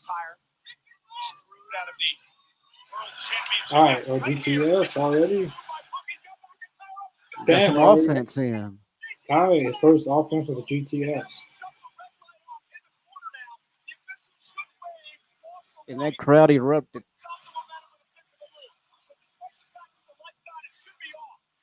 Come on, touch it. Just touch it. I wouldn't do it yet. Oh, here we go. Not yet. Beat the He's hell like, out.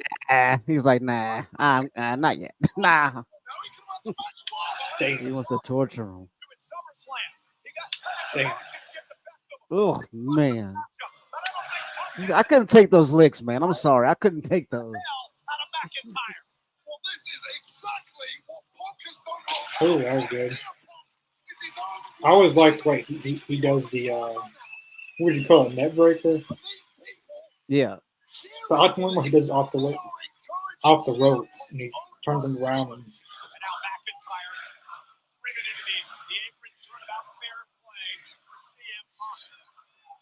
people say CM Punk's moveset's limited, but the moveset he has was perfect. I don't see where people get that from. I mean, he's always used a different array of moves. All his career. There's those. He's never really had a set move set. He's always used different moves. Well, there's those. He'll come back to his favorite moves. There's those fans out there that think they know what they're talking about, don't really know what they're talking about. Yeah. Like some moves, like the Pepsi puncher, he does it on special occasions. Like he only uses it twice in AEW. One for the MJF match, and two for the final match he had in AEW against Samoa Joe at All In. He only does that move for special occasions, the Pepsi puncher. Yeah. McIntyre is going to look for the future shock DDT. Oh. On the table. That table is sturdy. That's a sturdy table. Oh. That's a sturdy table right there. Chunk Blue's ass on the table. I am the table. Oh man. And then to take the licks on your chest with the strap. I mean, on your back is one thing, but getting chopped with the strap, come on. There's no rules, Wade. There's no disqualifications for countouts. Well, you should know this. There's no disqualification. Oh. Right now. He's going under the ring. Technically, it's all legal. The table. Yeah. Neither's McIntyre. Listen to yourself. I look like he smacked him in the face with that. Damn. Look like he smacked him in the face with the strap and then him in the back. that was sick. Yeah. Technically, always is legal. There's no disqualifications on strap match. Oh, jeez. The sound of that. Ugh. He's going to put the table back in the ring. That's something the strap hitting. Ugh. That's something we would do. Now McIntyre again. And Punk has just been defenseless. Ugh, that sound gets me every time. Chair. Now, why aren't you complaining about this, Wade Barrett? You complained about Punk bringing out a table, but when Drew brings a chair out, it's fine. I mean, that's true. Oh. Yeah, now you're talking good about Drew, yeah. Obviously, he's playing a kind of a heel commentator right now. Oh, they're laying it in now. They're laying it in on each other. Oh, man. The sound of that chop, man, that is loud. Illegal in this matchup. And now See, I would be afraid to get sent tangled back up in into the ring that by McIntyre. in that Both strap. guys' bodies tortured. They must be in agony. But it's the Scotsman standing Punk tall. bleeding? Yeah, Punk bleeding. CM Punk's bleeding. And now a slam right onto the Yep, Punk's bleeding. I knew it. There's going to be blood in this match. It has to be a bloody feud. It has to. At bad blood, both of them's got to get bloody though. But then again, Punk may have not have like him bleeding may not have been the plan because you can't fake if you actually it just happens. If you get Well, cut I open, could tell that was planned because it was two little streaks right there where the blood's coming from. So that's a straight gig. now I gotta make Drew bleed.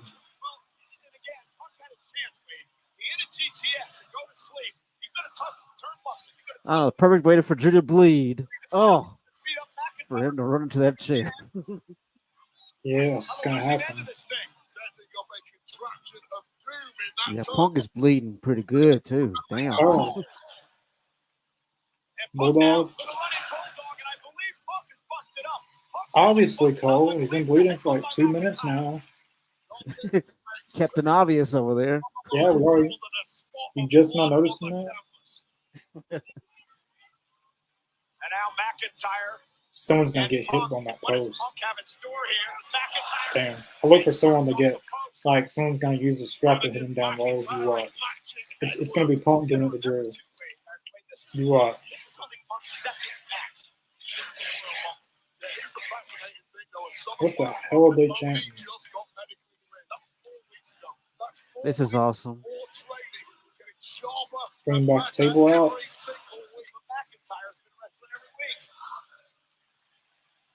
They're chanting, "This is awesome." At that one. Yeah. Now, well, yeah, they just finished saying this is awesome. I don't know what the hell they were saying at first. I got a table.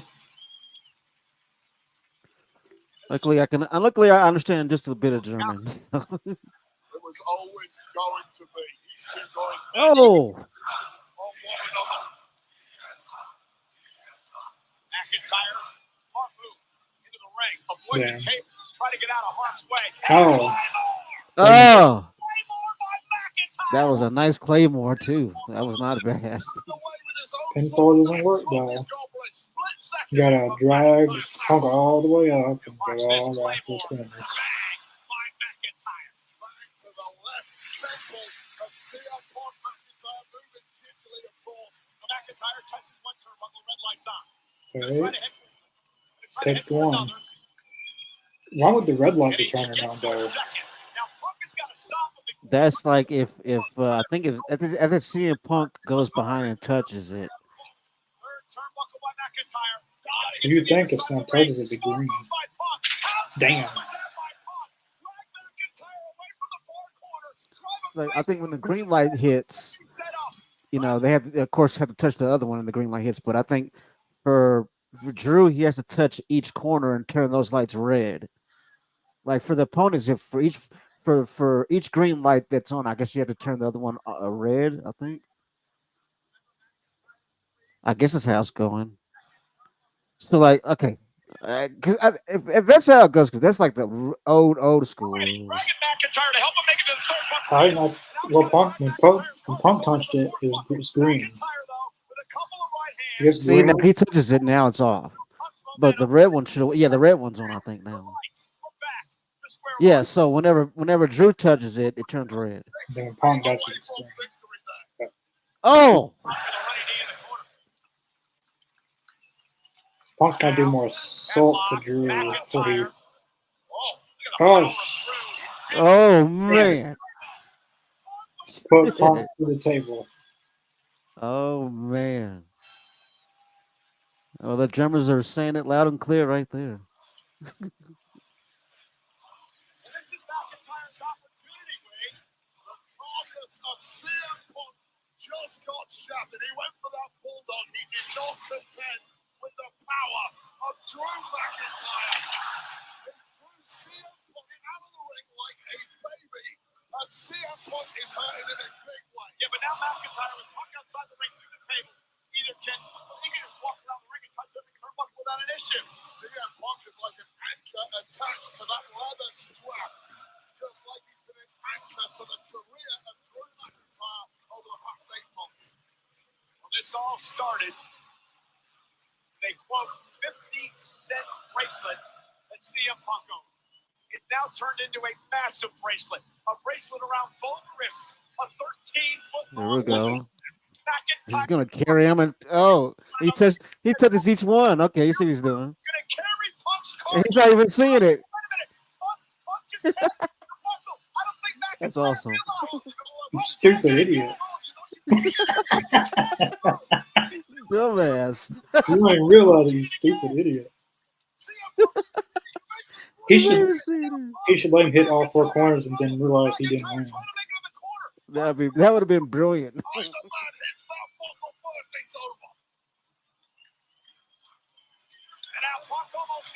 Uh-oh.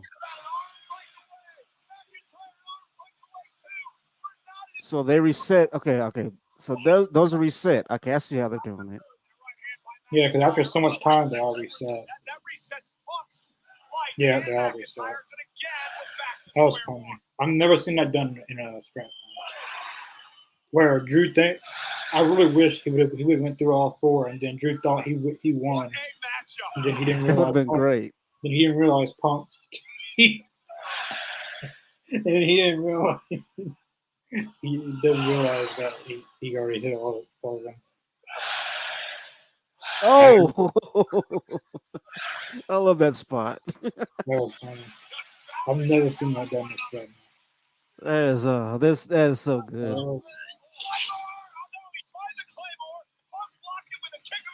Oh Man,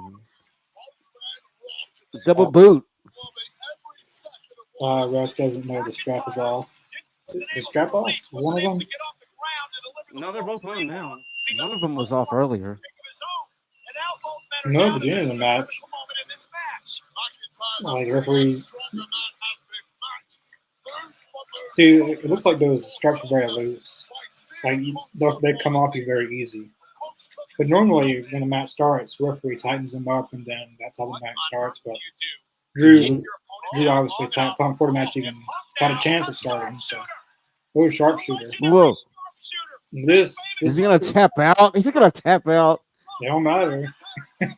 No, it doesn't matter at all. He's tapping out. He's tapping out in the strap match. So this is a good visual. Punk using the sharpshooter. What he should do is take that strap and wrap it around his knee and pull that strap a little bit more.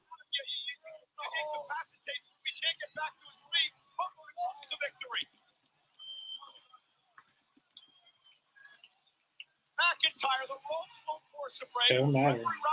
You can touch the ropes all you want. He was tapping out. That was awesome. You can tap out all he wants. You can Exactly. That's what I was thinking of you, money. I was like, there's no tap outs in this match. He can tap out all he wants. It doesn't matter. There's no pinfalls, no submissions. One buckle touched by Punk. Punk's going. I don't think McIntyre got the memo about that one. Oh, is he pulling? Oh, he's got to. Tug of war. We got a tug of war going. All right, Punk. He's back to his neck breaker. Oh, that's man. good neck breaker. Nice. They're both down. They're beating the hell out of each other. Somehow got blood back in his lower extremities. And it's been a raucous This is a night good here. match. And that's it for Berlin. I like how they use outside of weapons. Because technically this match isn't falls count anywhere, really. Well, it's not a falls count anywhere, but you can use weapons. You can use really anything in this match. Right. I mean, there's no rules really. I mean, the only rule is the way to win is you got to touch all 4 corners. Damn, a damn bracelet. Screw that damn bracelet for once. Punk needs to get the damn bracelet back and put it away and let that be. Like, that bracelet has more work than the 24/7 title at this point. Oh, counting it down. Claymore, again. I wouldn't wait too long. Damn. Oh, he hit that one flush. No pinfall, dude. Yeah, like he was going to go for a pinfall. Ugh. Sometimes it's just like, get up, get up. He's getting up. He is getting up. Get up. Whoa. He's getting up. Oh, GTS. GTS. Another GTS. All right, go. That took everything he had. That took everything he had for that one. It's been a back and forth match. No one's dominated really the whole thing. McIntyre has his leg. He needs to put him in the Anaconda device. With the strap. Yeah, and then choke him out and then go further. So yeah. What a finish. You just wrote a finish right there. You just created the finish. Another GTS? Or is he gonna carry him around? Another GTS. 3 GTS. Another one. 1. Go, Punk. He's there. Oh, let's 2. kick him. 2. Oh. Damn. Just touch it. He's gonna another one. Another one. 4 GTSs. 3. Touch it. Come on. Get over there. Go. Get over there.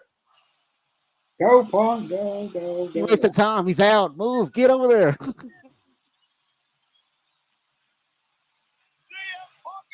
Oh, just touch it. Damn it. Just touch the damn corner. Who cares what Drew's doing right now? He's already out. He could have touched that corner into the match by now. You can go for another GTS. Oh, he's gonna hit that one.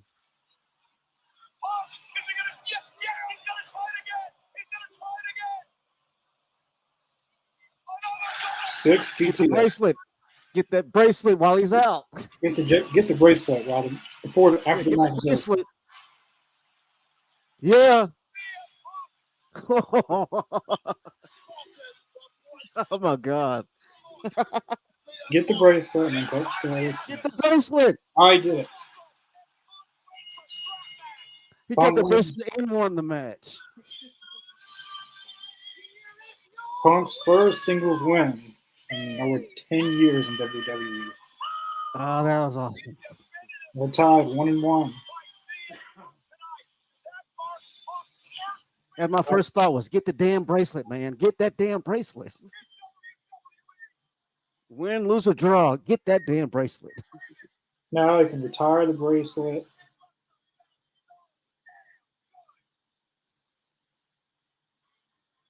You know, that bracelet has a lot of title winners. First, Punk won it, then Drew won it, then Rollins won it, then Drew won it back, and now Punk's won it again. Yeah, that bracelet's got a lot of TV time, a lot of road, a lot of miles.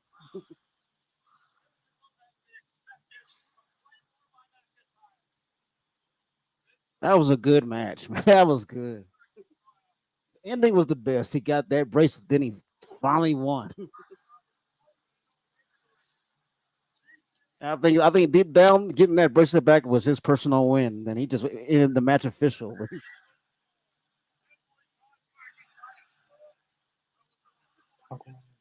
Yeah, that was a really good match. I think this match actually taught their summer only because Rollins was in it and it kind of distracted from the in-ring from Punk and Drew. I think this match was better than their SummerSlam match, but their SummerSlam match was good too. But I think that Rollins being in it kind of took away from more of the in-ring aspect.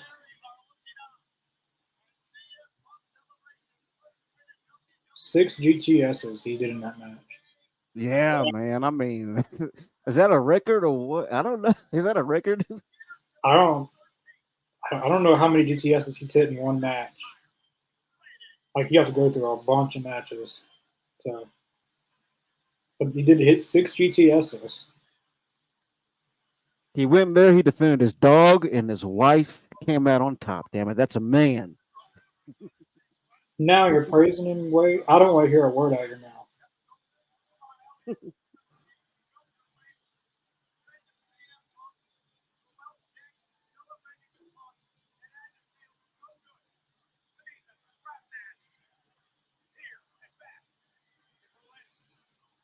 He's walking around on them.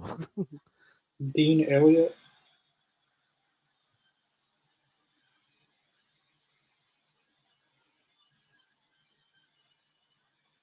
That's a pretty good shot right there. CM Punk, the German crowd. That's pretty cool. Like these are posters. That's it's a poster right there. Like they've already made like 5 posters already. I'd buy that poster. Just that one shot of CM Punk and the German crowd going nuts and him flexing. I mean, that's a poster. Like they could have created like 5 or 6 posters from this match. Like him having him up in the GTS. And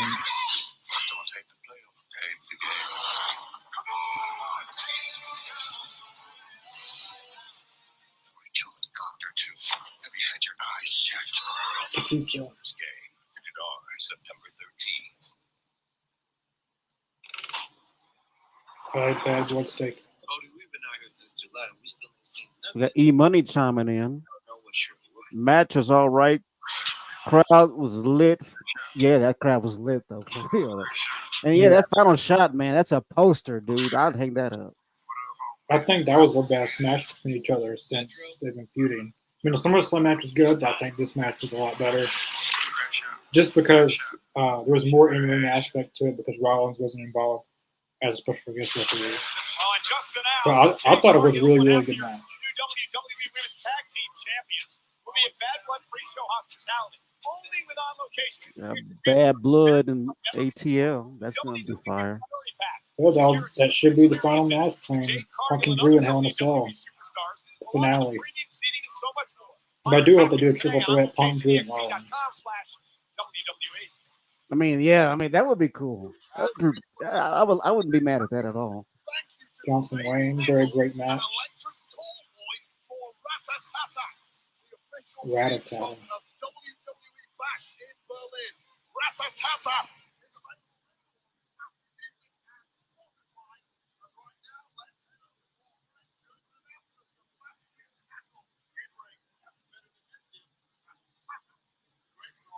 Rat-a-tat. I like the way he says that.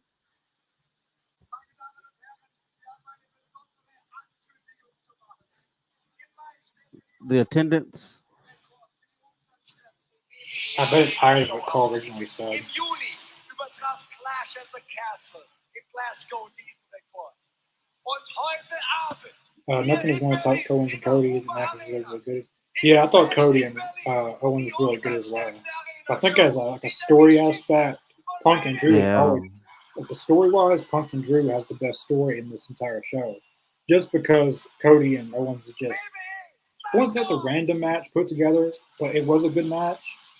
But it wasn't like months of building like Punk and Drew. But I think Owens and Cody. I think the 2 best matches. We've only had 3, but the best matches were Punk and Drew and Owens and Cody. I thought the women's tag match was pretty good as well. I don't think one match has been like flat out terrible thus far. Punk's gonna be on he's gonna be on the media scrum post show.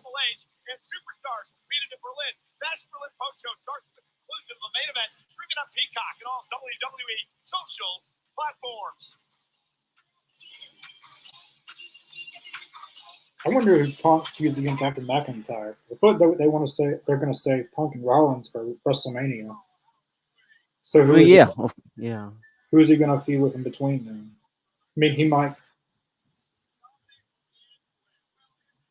That's a good question. Punk might be in the Royal Rumble again, or the Elimination Chamber, or But I want to see him on Raw more. Like have Punk go against some of these younger guys. Uh, like maybe do like a 6-man tag, like Punk on one side and Drew on the other side. Or I like to see Punk working with some more of these.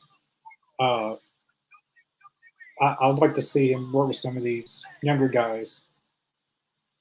I agree with that.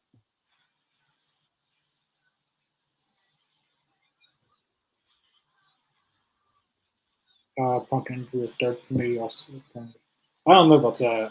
Uh, I'd at least put Punk and Drew at number 2 right now. I mean, the women's match was good. Uh, I just think as a story aspect and in ring, like that was a very good match for Punk's second match being back. Well, as a singles wrestler, Right.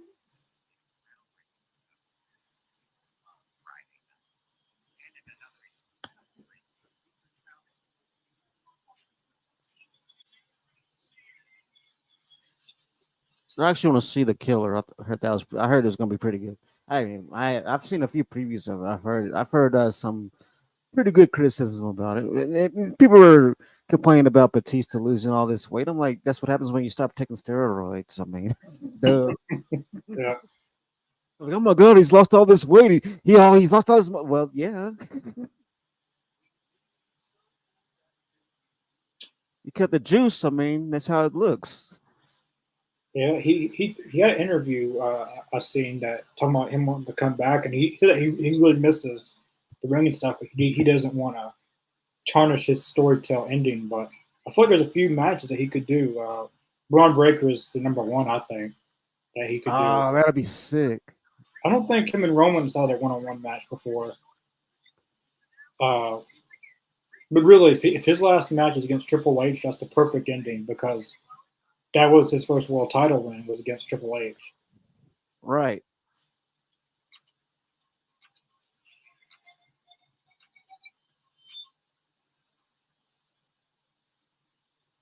Have you got any of those Wheatleys? So good, I'm drinking Yeah, Wheatleys.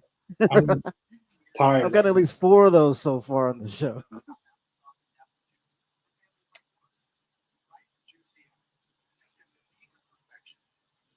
Yeah, I'm kind of tired of that commercial. I mean, it's just annoying. So from our family to yours. Right? Yeah, I agree. It is very annoying. I think the commercial's funny, but the song itself, it gets on your nerves. I understand that. But You really think you can get me to like dark chocolate? I've never tried vodka ever. Almond tastes bitter.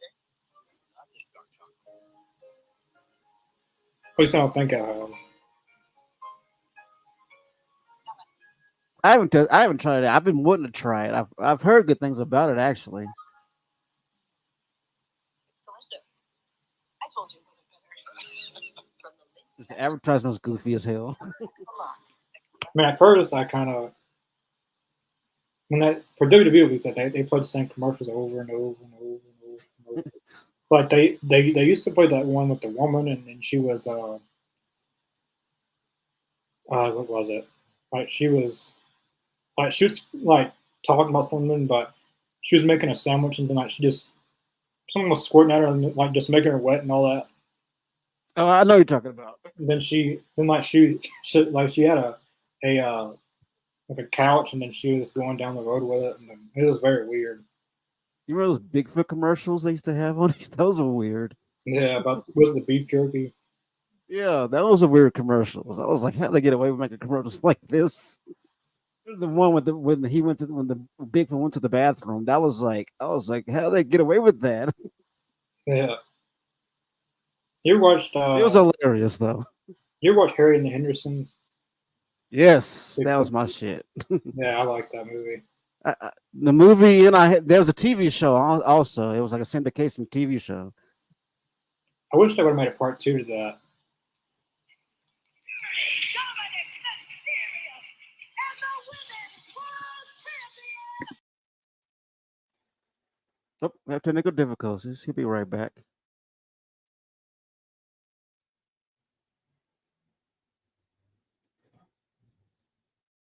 Riley asked, what do you think about Punk and Drew. I thought that the ending was pretty awesome. I love the ending of it. The match was good.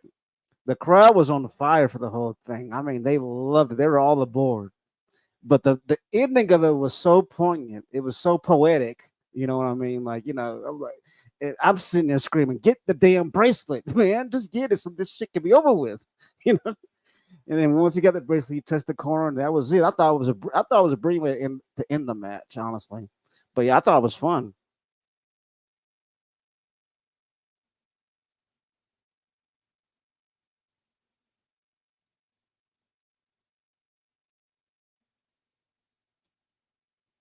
Well, E Money, I agree with you. I mean, you know, elevate the younger talent, people that are there. I mean, hey, stories, feuds. I get it, dude. Like, you're preaching to the choir on that one right there.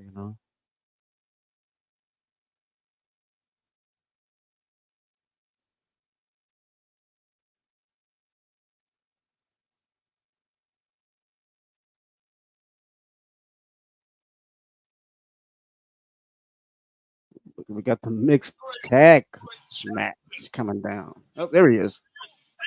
So that my eyes again. They just It happens. I don't know if you what did you think about Punk and Drew? What do you think about Mr. Jacobs? Oh, I already said my opinion. You can say yours. I thought it was really good. Uh, I felt this match was the best, was better than their SummerSlam match. Even though their SummerSlam match had more nostalgic to it because of the obvious Bret Hart, Shawn Michaels, Undertaker kind of triangle thing, but I thought it was really good. Yeah. What did you say about it?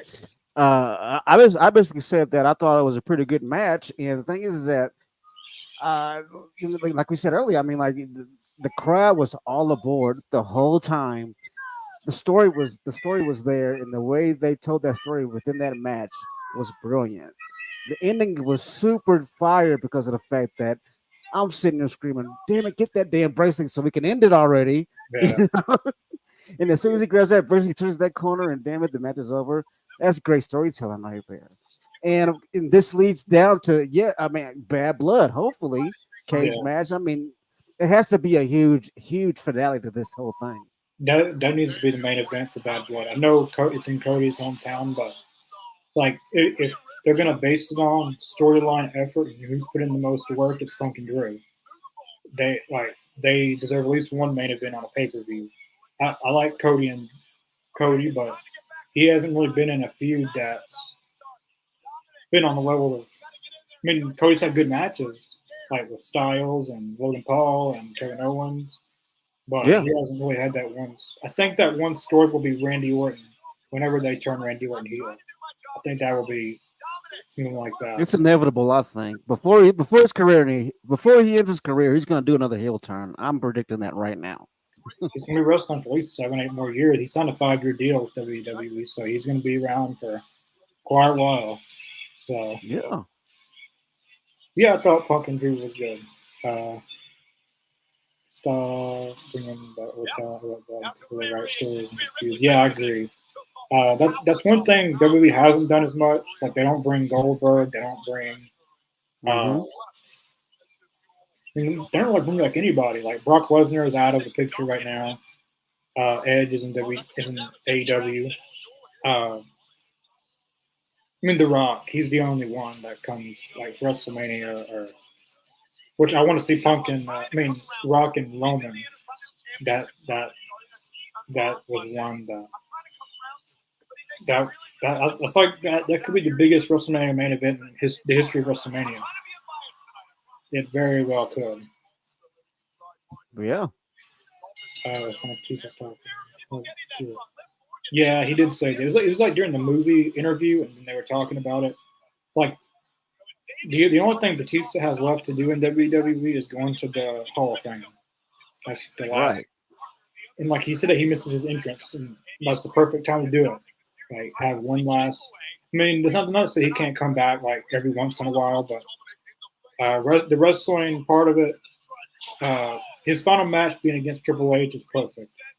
Like I've been watching all the SmackDown and Raws all in a row, starting in 2002, and I'm at the point where it's fixing to be Batista and Triple H at WrestleMania, and I really like how they play the story, like teasing him turning. Yeah. But I mean, if the cool thing about that story is that it's all built to protect Triple H. You know, without them, Triple H wouldn't have had anything. If you noticed in that story, Triple H built that whole thing. It's like like a wall to keep the haters away and let him get all the gold. yeah, And then they were like, "Hey, I want some of that gold." yeah. First, Randy Orton turned. Well, he didn't turn; they turned on him. Yeah, I've always liked Batista. He was one of my favorites of all time. Like, if he were to come back, the match obviously would be against Braun Breaker, but I feel like his last match being against Triple H is perfect. Like Triple H's last match was against Randy Orton, I think. So that was perfect. Yeah. May I say, Rhea Ripley is a superstar. Look at that woman. Oh, damn. Oh, good. Where does Drew go from here? Lost in Scotland. Punk. Well, he did win at SummerSlam. Punk did. I mean, McIntyre did. But I think now they go towards Bad Blood in the Hell in a Cell. That's what was reported, that they're going to be main eventing Bad Blood. And it makes sense that their final match would be in Hell in a Cell, because first match was just a normal match, special guest referee. Second match, strap match, and third match could be Hell in a Cell. I don't know who wins that.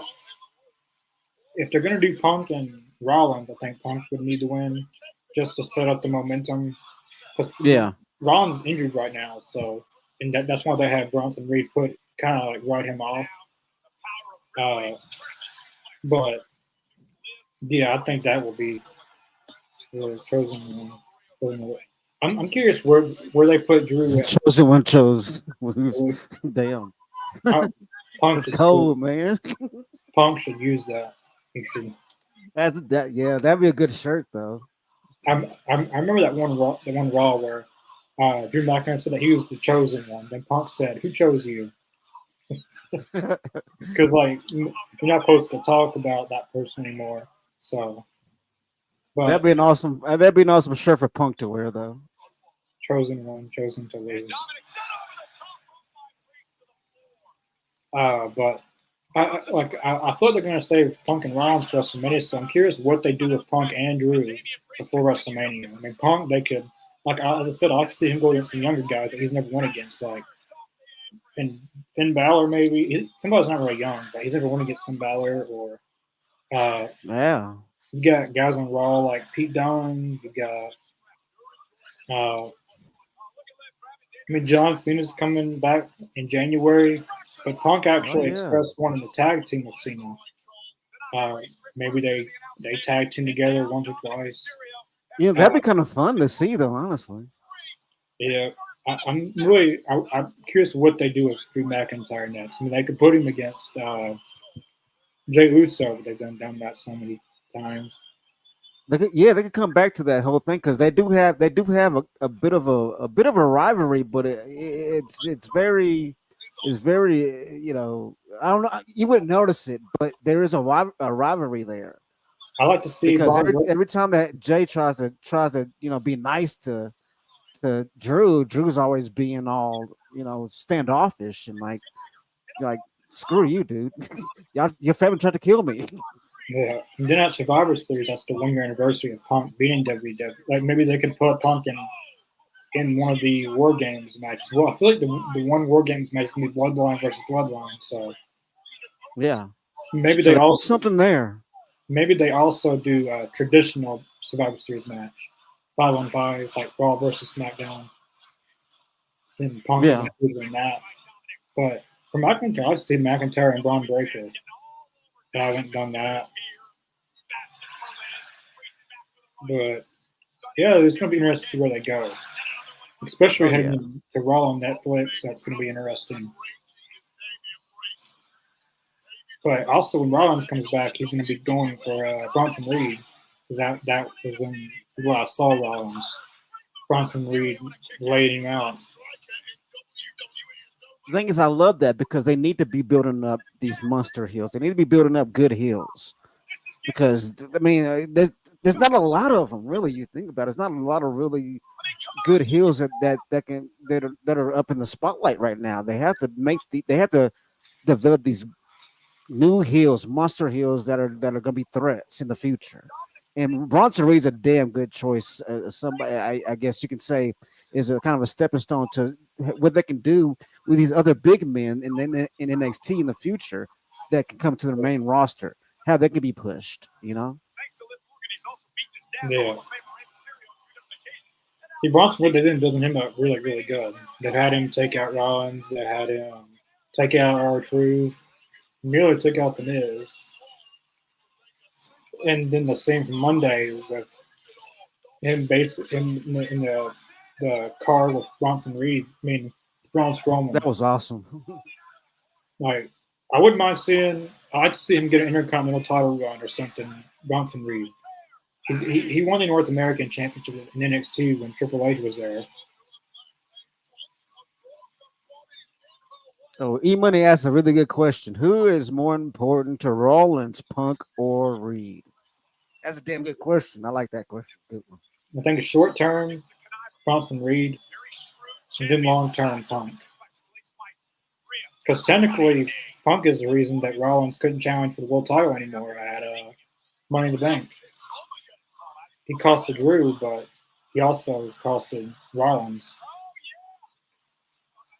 I mean, the way I see it, I mean, okay. Right now, I think that Rollins doesn't like Reed, but Rollins hates Punk. You know what I'm saying? Like, we haven't seen Punk, Rollins interact with Bronson Reed at all because the first time, like, Bronson Reed just came out of nowhere and just beat the hell out of Rollins. So, Yeah. And Rollins is, I guess he's injured. He came back for like one match at Money in the Bank, and that was it. Because apparently he is still injured. He wasn't really ready, so that was their way of writing him off. So, god damn, Rhea Ripley's beating up Dominic. In the corner. Oh, that's hilarious. I love it. Oh, give him the riptide. Give him the riptide. Give Dom the riptide. Oh, live, you bitch. Well, he also took out Rollins. He took out Braun Strowman. He took out R-Truth, even though R-Truth isn't. Now, wait a second. Well, don't say taking out Truth ain't nothing. I mean, Truth is a multi-time temp in different companies, so that's nothing to sneeze at. Like the bigger ones, defend R-Truth right there. Like the big ones are Rollins and Strowman. Like they've made him up to be like a big act on Raw. Like if they wanted to, they could put the world title on him in the future if they wanted to. Yeah. I like Bronson Reed. Like that's how you book a big guy.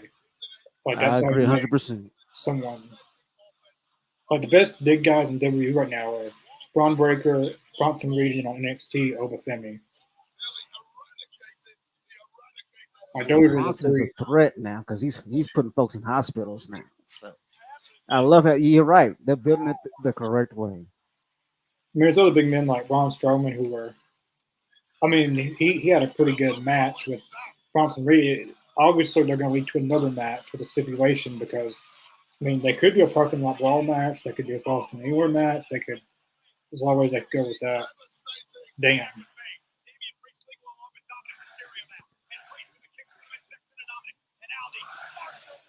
Massive Rhea and Dom should. Yeah, I think they love that. In certain spots, they should do that. I mean, yeah, I don't disagree. I don't disagree with women with mixed tag team matches. I think done the right way, it's awesome. It is awesome. So I don't disagree with it at all.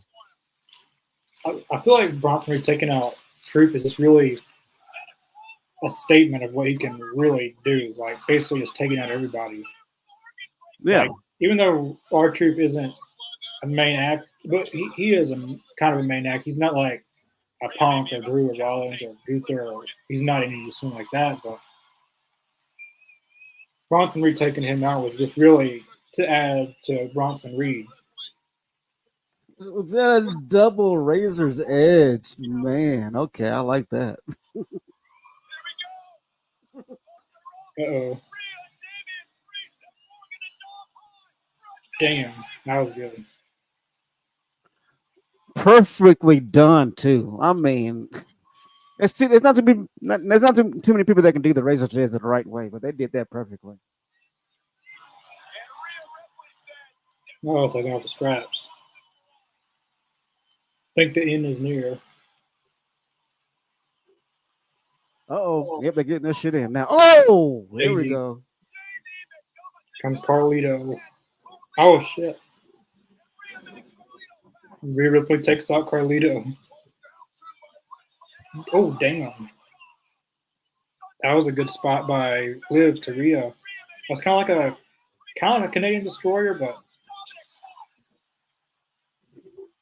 Oh man. Finn Balor, damn it. Basically a handicap match at this point. 619. Oh, oh man. Dom ain't giving a damn tonight, man. He's pulling all the tricks out. 1, 2. No. Damn, I thought Oh, that was gonna kick it out. be I thought that was gonna be a Oh man.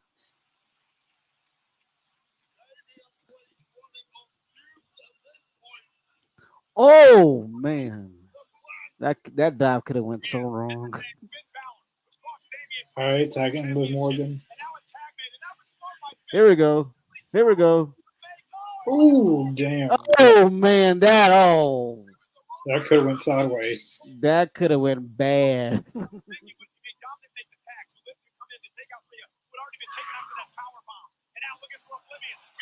Ooh, that was good. Backbreaker. Oh, Damn, JD. JD, you asshole. Oh, here we go. Oh, Damn. Where's Damien? There's Damien. damn. Oh, here we go. I like that. The pounce. Super kick to I Finn love a Balor. good pounce, man. That was awesome. That was kind of like a Braun Breaker type football tackle. Allison, Finn, you're going through. Oh, this is basically a handicap match. Going from table to table. Someone might be going. I think Dominic's gonna quit. That table is not giving in tonight, man. I am the table. Damn. That table is saying, nope, I'm staying right here. He closed blind him from hell. Uh-oh. Rhea might have this. Get it, Rita. Riptide. Come on, do your job, ref.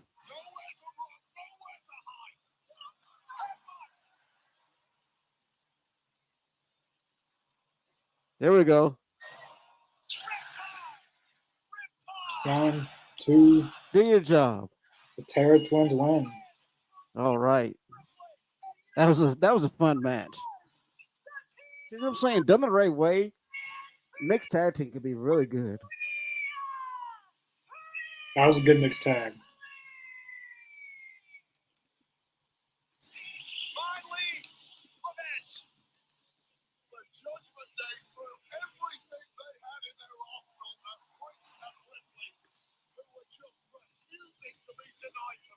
And E-Money, yes, Dom is sporting the half mother, half ball. Yes. Shout out to Eddie Guerrero, rest in peace. That's the Guerrero cut. Yeah, it was kind of like I mentioned before, like it's kind of like Attitude Era, Eddie Guerrero a little bit, like when Eddie was. He has Eddie Guerrero's mustache too. Yeah.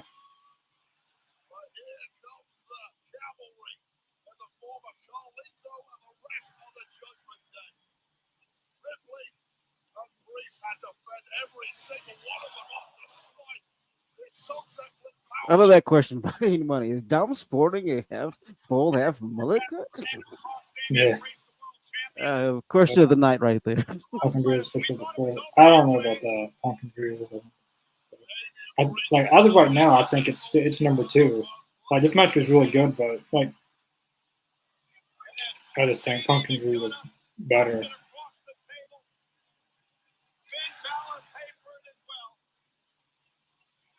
Like the two I biggest forgot stories. this match is brought to you by. Oh, go ahead. I'm sorry. I was gonna say that this match and like this match and the Punk and Drew are the two biggest stories going into this pay-per-view. Yeah, I think so. I was gonna mention I forgot that the match was also brought to you by Star Wars Outlaws. Is that a new movie coming out? Or? I think it's a video game. Yeah, it's a video game. Damian Priest and Rhea Ripley with a semblance of revenge tonight against the Judgment Day. I don't know if that's the end of things between that. No, Bad Blood. I expect there to be. There's probably gonna be 2 Hell in a Cell matches, one for the men, one for the women. So the men will probably be Punk and Drew, and the women will probably be Rhea and Liv. But now since Rhea won right here, I think Liv is going to retain at Bad Blood in some way. Then at Bad Blood, they'll probably also do Priest and Finn Balor. Probably, yeah, I could see that. Probably so.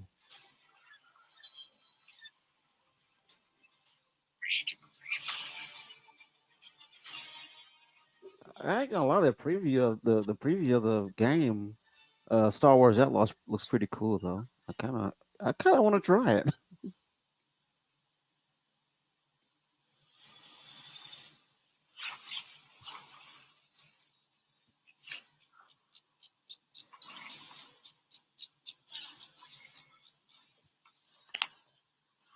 I used to play. I'll be right. Right. I'll be right back. 1 second. Hold on.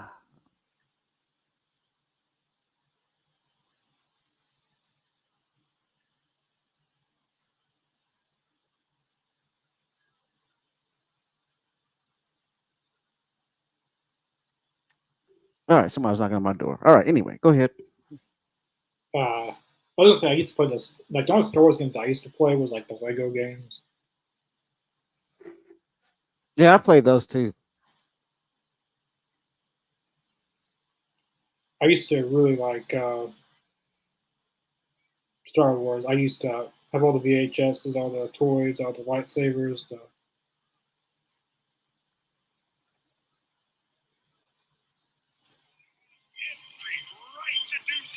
My goal is once I have this because I plan on building this well, I wouldn't call it sheds. I guess you can call it kind of my cave, and kind of I want that's where I want to put a little library of all my collectibles because most of my collectibles are in storage because like where I am now is like I don't have enough room to put all my collectibles in, so Yeah. I wait until where I can finish this whole thing, and I could just put all my store all my collectibles in a nice spot to where I could always come in, chill out with them, hang out, because we you know how it goes. Us folks that collect, I mean, at least for me, it's it's therapeutic to me. I mean, I enjoy collecting the whole things, and especially if it's historic. I enjoy that. Whether it's action figures, shirts, whatever. I mean, I love it. Yeah, I collect more so wrestling stuff. I collect like Funko Pops like Marvel and all sorts of stuff, DVDs, shirts. Yeah. I used to collect basketball cards and stuff. I still got some of them. Yeah, Raw looks really good. These 2 triple threat matches: Dragunov versus Dragon Lee versus Dominic Mysterio. Yeah, it's gonna be awesome. Oh man, think about this, man. I mean, could this be the time that Jey Uso finally gets his hands on the IC title? I think he might win this Fatal 4, but I don't know if he's going to beat Braun Breaker. I don't know.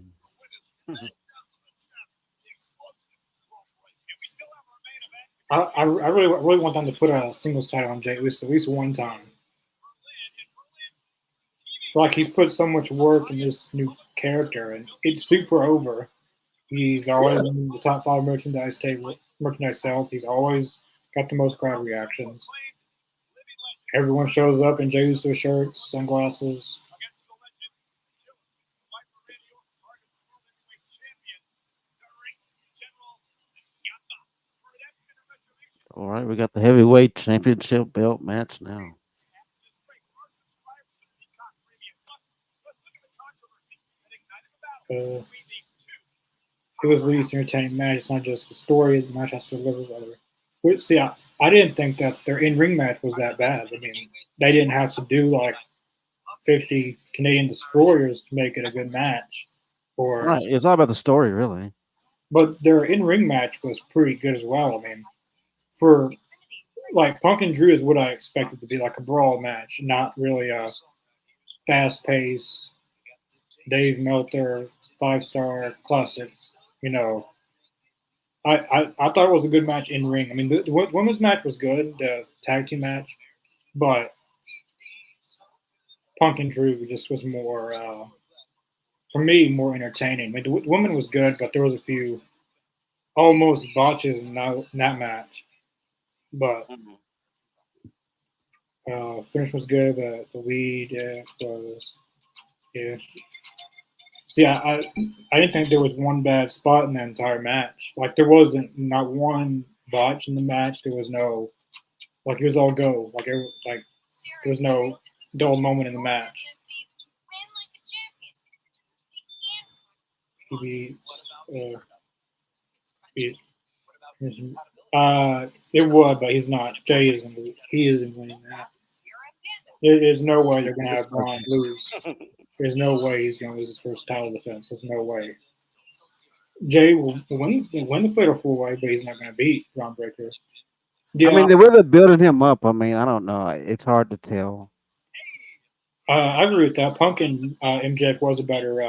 Well, there was a dog collar match. This was a strap. Yeah, a dog collar. Yeah. But I will agree with that. But I didn't think Punk and Drew was that bad. I thought it was from everyone on social media. Everyone loved it. So, and the crowd loved it. Like at the end of the day, if the crowd loves it, then that's all that matters. It doesn't matter what anyone else says. I think the point of it was to drive the story along. And the chapter of the bracelet is over. Okay, that chapter is closed. Now it's time for the new chapter, and this will be, I guess you can say, the final or the finale. Yeah. And the perfect way to send it off is in a Hell in a Cell or Bad Blood like that, and it's probably going to main event. Like that's what they reported that it's main eventing. Yeah, like I think this match was better than their SummerSlam match for sure. Yeah, I thought it was a really good match, Punk and Drew. Yeah. But they just, on Monday, they can't have Punk just come out and do the normal, like it's good to be and so on a Monday night and this and that. Like they can't keep doing that. They gotta make the story a little bit different going to Bad Blood because Punk's got the bracelet back. So as you like that chapter's closed. That now they gotta obviously Drew's gonna be pissed that he lost. So like they need to there needs to be something new to it to make it because Bad Blood's a big pay-per-view and Hell in a Cell is a big match. So they're gonna need to add some more elements to the story besides the bracelet. Mm-hmm. And E-Money asked, E-Money's asking how would they elevate this whole thing with Drew? I mean, you can bring out the Scottish psychopath. I mean, the Warrior. I mean, okay, he's done enough. How about bringing out the psychopath? Maybe that'll get results. Well, really, this entire feud has elevated Drew because before CM Punk came in, what was Drew doing? He wasn't doing anything. That's true. He wasn't doing anything. Like he was in limbo. Like he wasn't really doing He wasn't going for a world title. He wasn't in a big feud. He was just there. I mean, he was doing this. He was in the World Games match with Judgment Day, but he wasn't really doing anything. But the Punk coming in, he actually got Drew on a bigger feud and actually showcased on some of the biggest shows. Without the Punk feud, I don't know what he'd be doing. I mean, he probably would be world heavyweight champion right now, but long term, like I don't know what he would have been doing. Like, True fact. because there for a moment he was getting stale. A lot of fans have said that he was getting stale, but after this feud, which I think Punk is going to win at Bad Blood, because if you're going to do Punk and Rollins at WrestleMania, Punk needs the momentum. But Right. which Drew did win the SummerSlam match, and they can obviously make Drew look good going into Bad Blood. I don't think this feud will bury Drew McIntyre in any way because he's became a huge name on Raw because of this feud. Like he's more over now than what he was before Punk came in. Like he's always been a good wrestler, but he needed something different. Like he won the world title before against he beat Brock Lesnar, but the babyface run had just run its course, and him turning heel was the best. It was really the best thing to really change things up, and Punk just added that extra feeling to it. And the thing is, I mean, Stone Cold Steve Austin once said this. He said, once you're over, you're always going to be over with the fans. Whether you turn heel or face, they're going to love you. So trust me. I mean, he's not buried. It's just another chapter to this in McIntyre's book. You know? And see, really, they don't really have to be done with Punk and Drew after Bad Blood because I could do a triple threat, Punk, Drew, and Rollins. Though for WrestleMania, I feel like it'd be bigger if it was just Punk and Rollins. And then maybe at another pay-per-view, you do a three-way. But and I don't think Punk and Rollins is going to have one match. I think they're going to have a series of matches. Punk versus Rollins double turn. Like Stone Cold and Brett. Like they both turn heel or what? Like with Stone Cold and Bret Hart. You know, Stone Cold came in as the heel. Bret Hart came in as this baby face. I was like, well, man, they're cheating. You're not paying attention to what's going on in the ring. Blah blah blah blah blah. Stone Cold's like, quit whining, get the W. You know, and that whole rivalry right there. Stone Cold came in as this asshole heel, and here comes Bret Hart just saying what's right, and during that match, Bret Hart just got sick of it. He's like, screw this. And after the match, he kept Stone Cold in that sharpshooter for way too long, bleeding. He passes out, and that's whenever he's like, you know what, screw this. He's like, you know what, I'm all about Canada now. Screw you, Americans. Y'all don't like me. This is what you want. Fine, take it. I'm going back to Canada where they respect. That was the whole thing about that story. So in a way, they can spin that where Punk and Rollins do a double turn because Rollins is the face. I mean, in this case, when it comes down to Rollins and Punk, Rollins would be the baby face. You know. Yeah, I mean they could do both of them kind of like faces, like face versus face. They can do that, kind of like Rock and Cena. They could do that, but I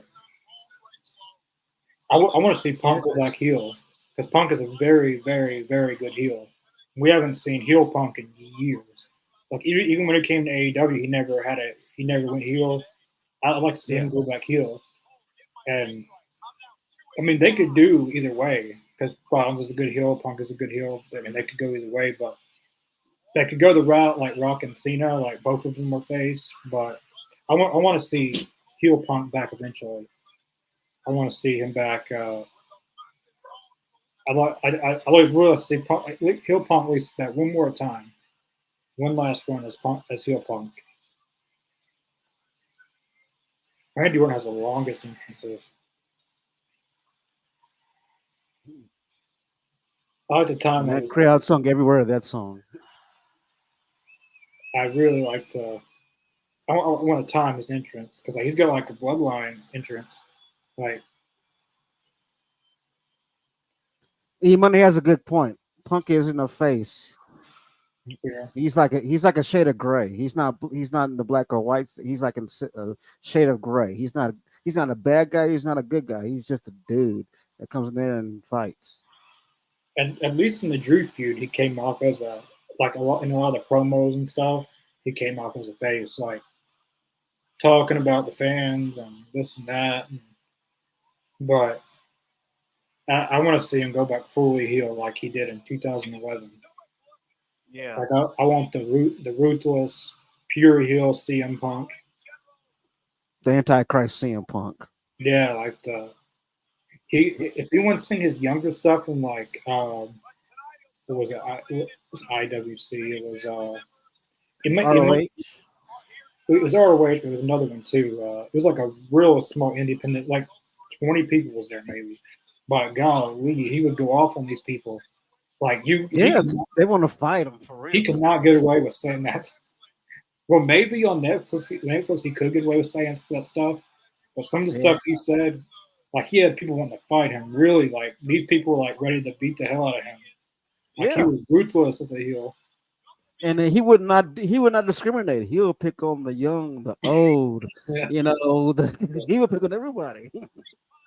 I remember this one woman. He asked this woman, "Are you pregnant?"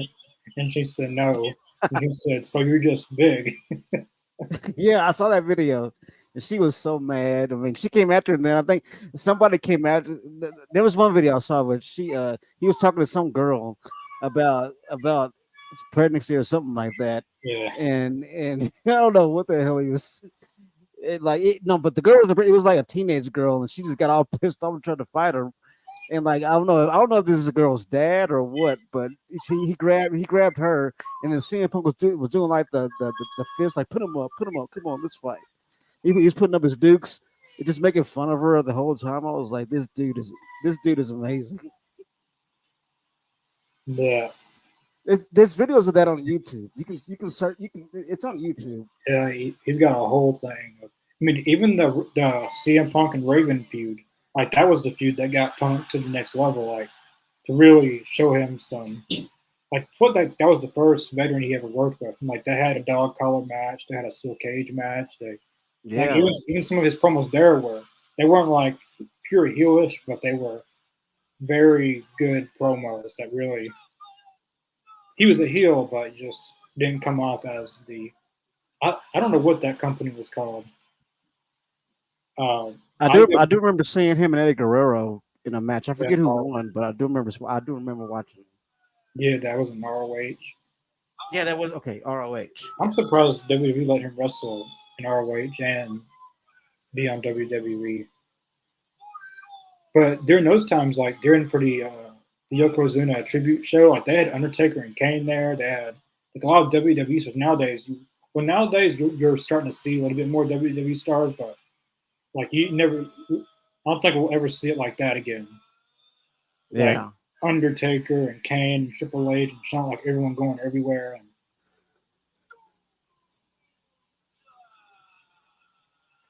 I'm taking a bathroom break. I'll be right back.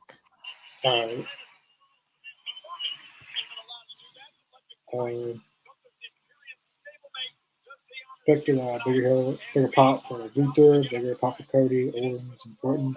Yeah. This is Gunther. He's the hometown hero.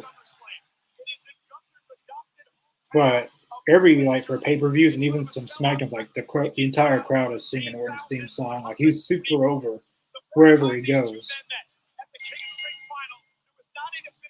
This is gonna be a good match. Their King of the Ring match is really good. I expect this match to be no different. And the crowd's hot before they even walk up.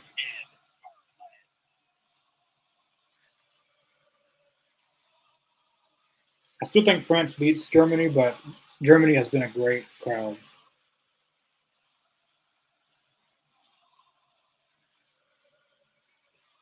I got Bastion Berlin Live and Loud, the meter thing that they use.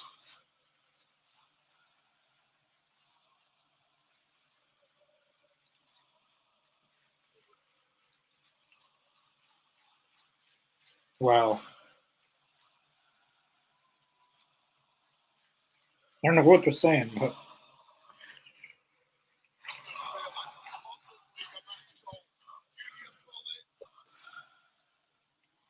I like Randy Orton's tights. He hasn't worn red tights in a while, and I like Gunther's tights.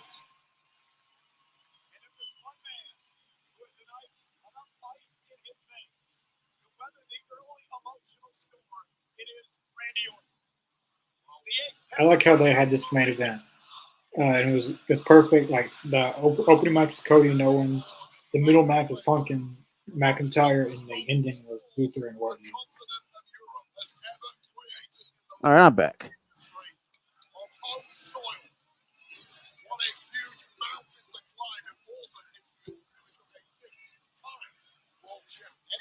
From the sound of the crowd, they're on Gunther's side.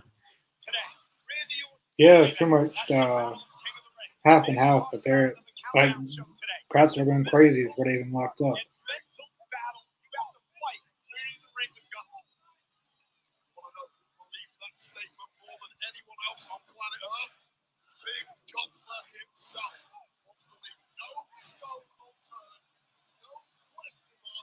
I mean, that one shot you can see the size difference. That's pretty cool. Oh,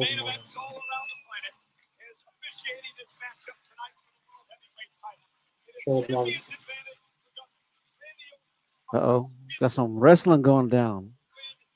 All right. There we go. Some wrestling. That crowd's loving it too. No match that start off this slow is really the best. Like they start off slow in the beginning, and they heat up.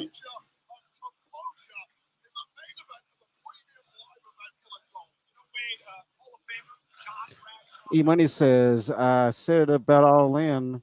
The order of the matches matter. I think they got it right tonight. I agree 100%. It all matters, man. You gotta start them off hot, get them all into the show, man. That's how you do it. Keep it all going. Wow. Even the comment. Look at the German commentators. I know, right? Where's that Wade Barrett? I don't know. Like, there's some commentators dancing. There is Wade Barrett over there, but the German commentators, I think they are kind of doing a little jig over there.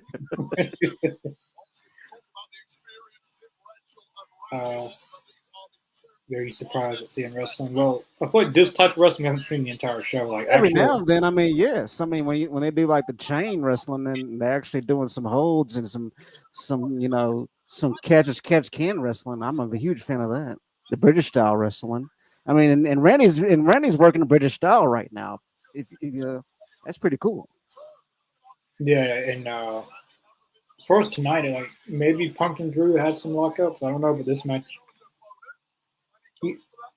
really in all wrestling, you don't really see many lockups and stuff. Like I know how to do some lockups. So like that's some of the like basics of when you first start training wrestling. So they teach you it's like basic lockup stuff, and there's different signals. Doing the wave. There's different signals. Like there's different signals you use with your hands to communicate with your opponent. Right. There's different ways. Fans are doing the wave right now. I'm sorry to interrupt, dude, but that's awesome. When's the last time we went to the show and they did the wave, bro? Maybe France did it, but I haven't been the one that did it. Oh man, that is great. They are doing the wave. Look at Randy. He's loving it.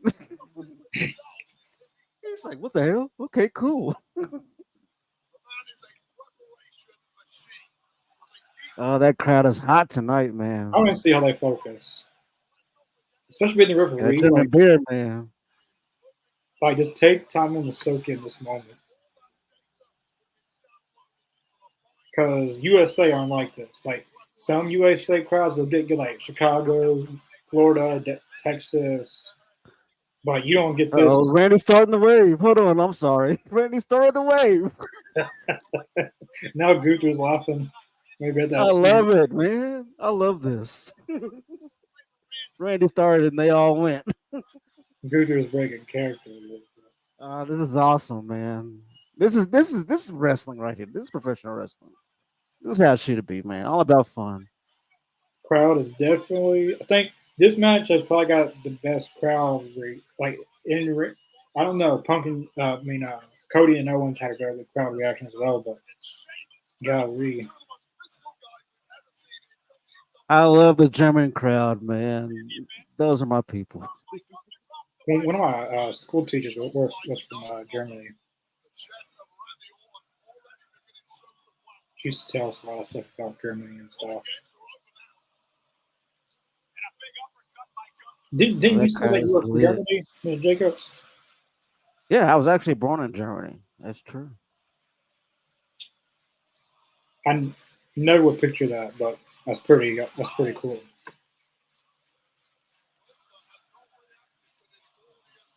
Man, that crowd, man. I'm that crowd has become another character on the show.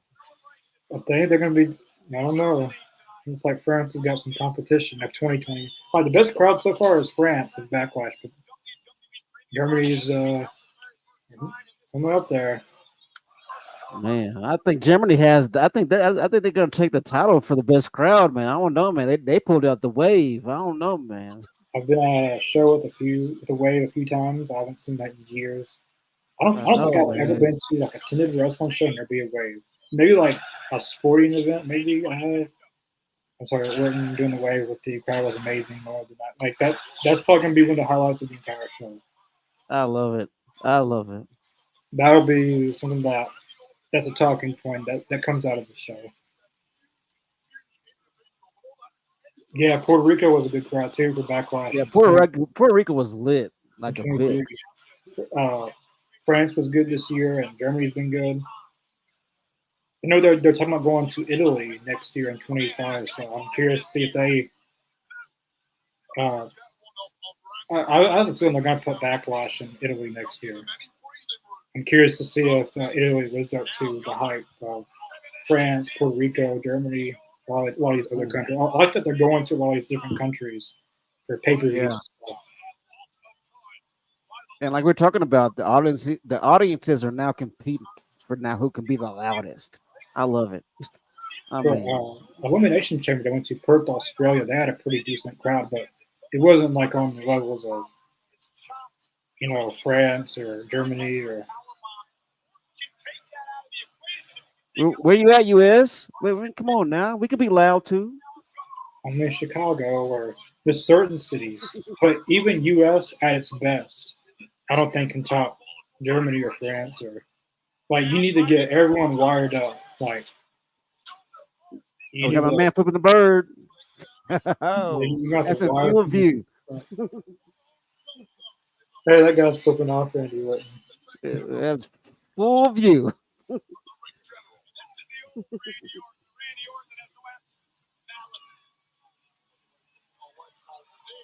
That table is not going anywhere tonight. I'm telling you, it is stuck. They've been trying to break German tables for you. when that Colin Barrett said they've been trying to break that all night. And Randy's like, "Oh, damn it, it's not gonna break." That's not going to break. That is sturdy, man. It hasn't moved at all. But that's when that's when it hurts the worst. Man, it doesn't break. That's when it hurts. Oh, that's true. Man, I gotta say this. I love the way the light hits that belt and just how it shines. I gotta say that's dope. That's a new concept they added for championship matches. AEW even does it, I think. I think they do. I know they did it at All In. Like they'll have the championship on the stand, or whatever you want to call it. He keeps on trying to break. He's like, "What? It won't break. What do you want me to say?" It's not going to break. The only way it's going to break is he's going to have to get on the top rope and do something like that. That's the only way that table's going to break. That thing is sturdy right there. It ain't going nowhere.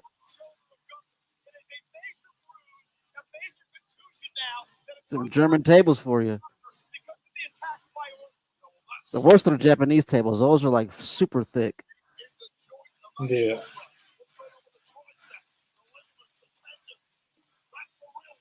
I was watching like Raw in Japan from 2005, and like they would like they had these tables that like normal like New Japan Pro Wrestling tables.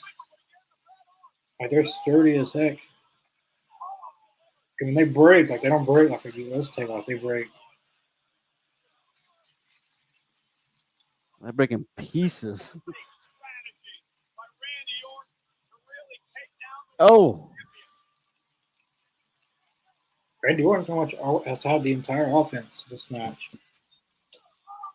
he's had a game plan. He's sticking to it. By Orton. And a kick out by Gunther at one. Again, we had to try to think back over the last couple of years to whenever we've seen Gunther in a situation like this when he's been physically beat up by his opponent. There have been close calls for Gunther. Chad Gable's been limited a couple of times with Sami Zayn, the big win at WrestleMania. Oh, here we go. I've ever seen Gunther in this type of pain and in this type of trouble like he is right now. Oh, Orton is not letting go of that shoulder, man. He is focusing on that. He sees blood in the water. Right back to the injured arm. Cover by Orton. Looking for 15 World Championship reign. How boxing the ring general is intense to find a way back. I will not fight anybody. That crowd is lit as hell, man. I love that crowd, man. I wish I was there.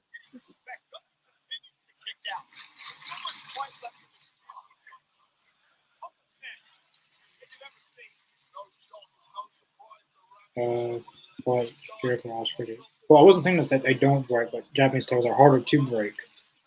Yeah. They'll break. You just have to work at it. Like I seen it was the Public Enemy versus another team. That was like the Japan style tables.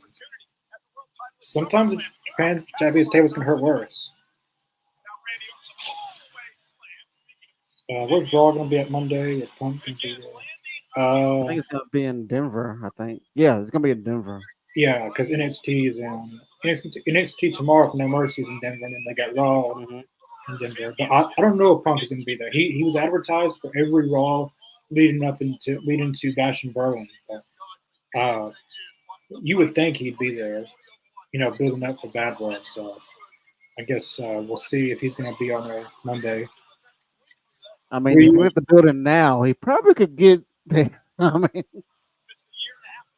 yeah, I don't know. He's halfway across the road right now, so we'll see. I don't know. He could, or might not be there. I mean, that's a long travel. Like that's not a short flight. Not at all. But at least they got. I like it was better on Saturdays because at least the talent has that one day to rest and.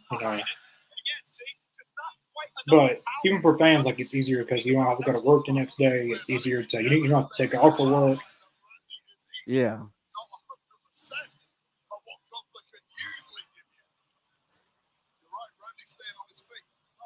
Man, Randy still got it, man. He's not showing any signs of slowing down. Though. He's down this entire match. You think about how long he's been around, though. I mean, that dude's still here kicking ass like a mug, though. I mean, Yeah. you gotta respect it.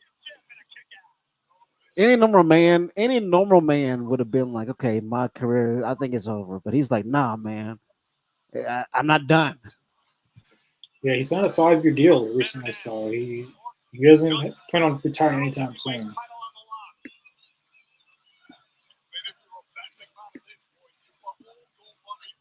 Oh,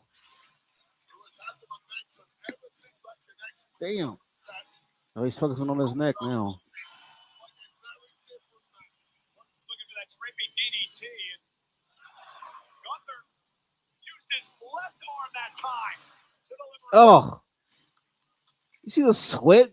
You see the sweat on him with a chop? That was sick.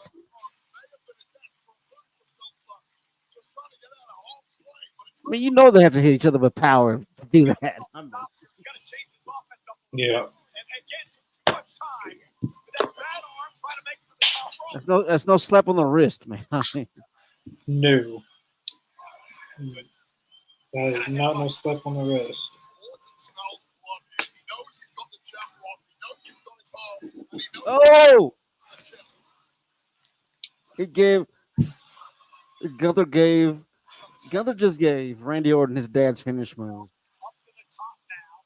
High above the ring. Superplex. Dangerous superplex from Orton. That was his dad's move To the back surgery. before it became all in every other match. High risk maneuver for the challenger here. Randy's been Fun fact. throughout his entire career. What his dad, the cowboy Bob Orton, This is the only time I'll ever say this. Orton Star Power really made this match epic. Gunther is absolutely stellar, but Orton cut was really tough, especially this point. Well, you're right to have your opinion, but I think the crowd says different. That Punk and Drew was probably not the least enjoyable because the crowd was definitely into it the entire match. I think they were more into that than they were with the women's match. the champion, Uh, the challenger. but I respect everyone's opinion. But But Punk and Drew definitely had the fans riled up throughout the entire match. I mean, it depends on how you see it. I mean, we all have our different opinions. But majority, the crowd loved Punk and Drew. And that's what, I mean, there hasn't been really one terrible match. I mean, there hasn't been there hasn't been like a flat out terrible match that is dragged. Each match has gotten a perfect amount of time too. Like no match has went too long. Yeah, they've been decent. They've been decent. A decent length. I like to see Randy Orton versus Dragunov. I thought that would be a good match. Oh man, After dude, seeing I didn't even think about that. Orton and Gunther lock up, it kind of makes me want to see Orton and Dragunov. Right there, see? Fighting through the pain barrier because the goal is on the line. Unless a man would have tapped out if the goal wasn't. Oh man, Randy has a comeback for everything Gunther's doing though. Look at this, man. I didn't expect Orton to get all the offense in this match. I expect like Gunther to get all the offense and Orton have a hot run and he comes back and Randy Orton's kind of demolishing. I won't say demolishing, Oh but yeah. yeah, pretty much. Gunther hasn't really I gotten. mean, the thing is that nobody's actually dominated over him like this before. I mean, this is kind of alien to see, Gunther being treated like this. I mean, but look at this. I mean, Randy has not lost a step. It's like he's still in the early 2000s. He's dominated this entire match.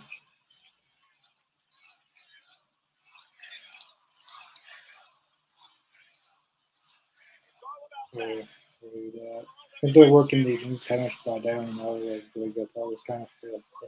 Yeah, I really like that match, the women's match. It was really good. Both teams did really good. Yeah, I mean, I agree. It's better than I thought it would be. I was going for Unholy Union to win because I wanted to see Bianca Belair turn heel, but we'll see what they do with the women's tag titles this time around. They are 2-time women's tag team champions. Two-time. I thought Jay and Bianca need a tag team name. Like they don't need to be just Bianca and Jay. Like they need an actual tag team name. I don't know what that would be, but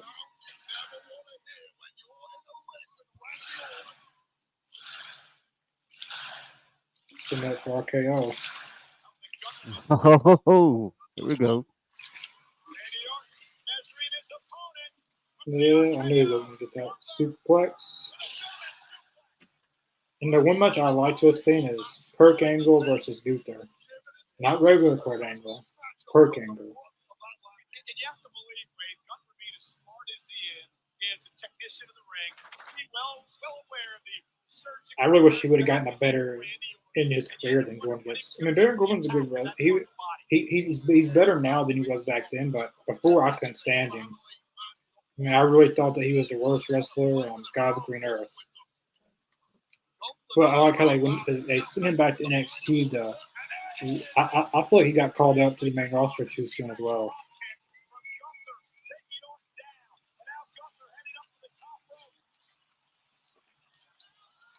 Yeah, that was good. Man, the Gunther splash. I think when Gunther's like, what the hell do I have to do? Like, this is old man. He should already be out.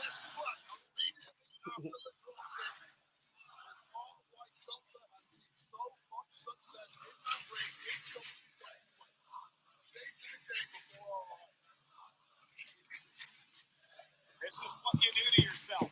The battle for a world championship. And just let everyone know, we will be live for WWE NXT No Mercy tomorrow as well. Jamal should be back tomorrow.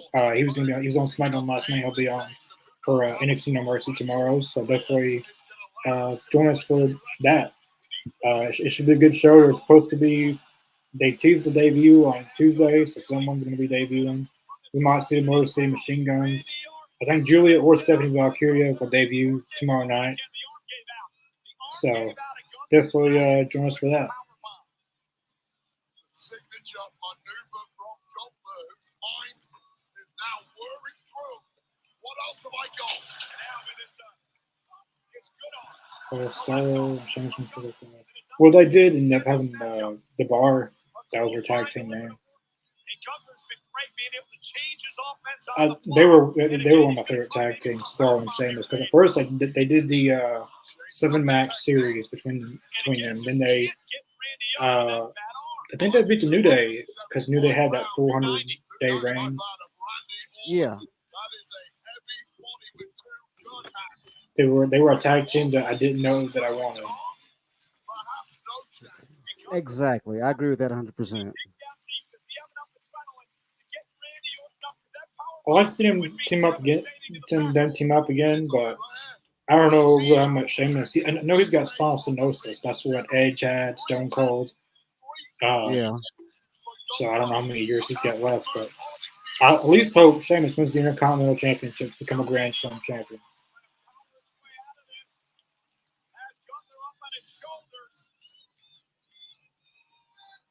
Lands on his feet. Now the power of Gunther. Damn, powerbomb. I wonder what's going to be the finish of this match. That's a good question, actually. Like, how are they going to... Gunther knows best. This man knows what he's capable of more than anyone else. But was that a last-ditch effort for Gunther? Did he put everything into that power bomb that Orton was able to kick out of? Was a kick out from Orton. Show has been great tonight. I agree, Mike. It's been really good. And even if Orton does survive in this match, but now, for how much longer? Gunther believes he's closing in. Oh. Are we nearing the end? Oh, I think so. Oh my God. He's trying to. He always going for. Oh my God. Oh, oh. RKO. Oh, RKO. Well, Oh, he rolled out. Oh, he rolled. He rolled away. He couldn't pin. Oh, damn it. And he said, out of me. Damn it. He told Gunther he didn't want him to see it out of nowhere. He wanted him to he wanted Gunther to see it coming. Ah, good point.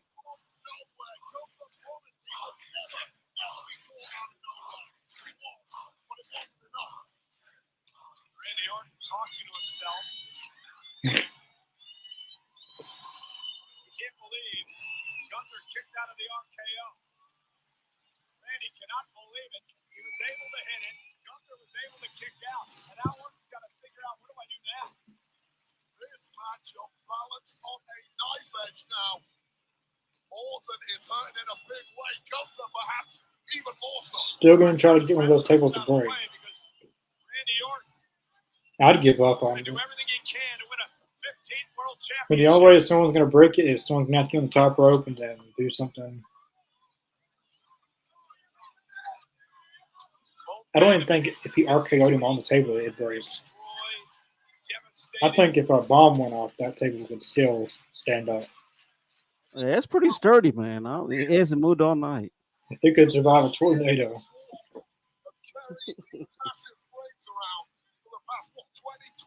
minutes. You got to wonder what Randy has in mind here. Gunther is really hurt. He still hasn't recovered from the RKO.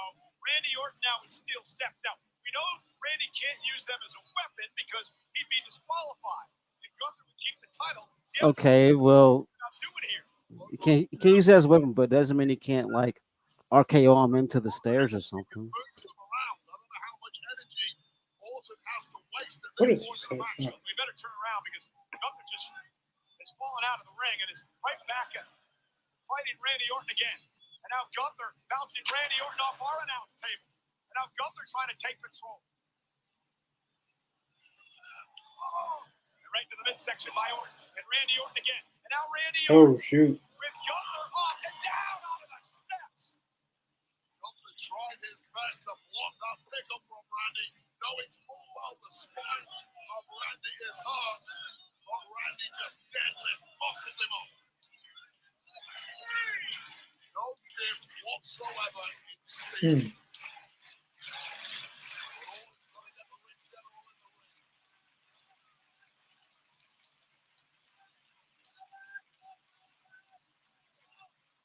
Oh man, Randy trying to figure out, what do I do now?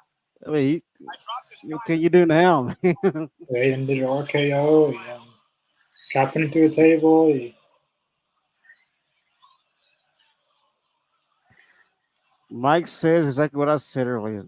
Orton's still got it. Why was he grabbing his head when he went in his back?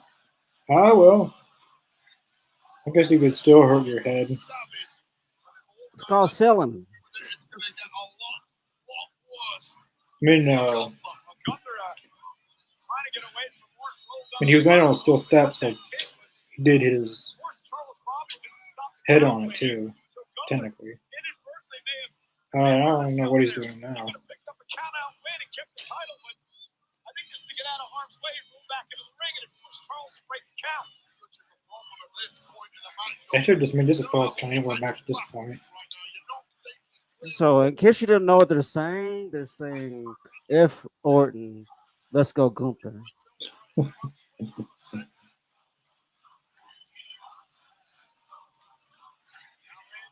Outside the ring again. Randy Orton, what is he planning to do? Kick out of Gunther, bounces it right off our announce table. Break 10 count. In trouble as Randy breaks the count. Win this by 10. Well, he can. He doesn't win the Even though title. there's only 5 matches, I've made some of these matches Now longer. right back to work. That is not the bad arm. Now he I has like the this bad arm. match. The right arm. Bounces Gunther off I feel like the this is the steps. longest match of the entire night. And again, Randy Orton is taking the fight to Gunther here. Well, Randy Orton has turned barbaric. I think that's loud and clear right there. Well, they're still saying the F word in German, which is pretty awesome, and they still bleep it out. I don't know what they're saying, so. Yeah, they're basically saying "F you, Orton, let's go Gunther." Well, I know what they're saying. Well, now I do, since you said it, but there's no reason to bleep it out. Because we don't even know what they're saying, even though I do.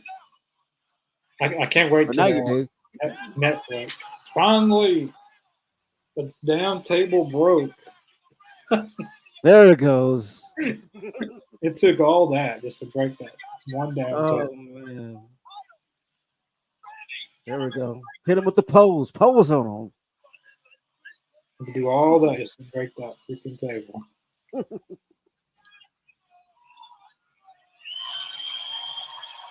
There's your poster. I agree, E-Money. Orton is putting on a damn good show. Yeah. I think he's in his 40s. I think when he'll still be doing, I don't think he'll ever slow down. Successfully defending the title, perhaps slide away. And again, I really got to give the official credit. Because, Earl Robinson, They're this crowd is here. well, they're basically saying, He's you letting know, these two fight. F you, Orton, let's go Gunther. I mean, Main event for the World Heavyweight Championship. And now, Orton trying but to they're take saying it in the German, which is awesome. ring. I love it. Final and the King of the Ring tournament was controversial. Nobody wants that today, especially not Randy. We want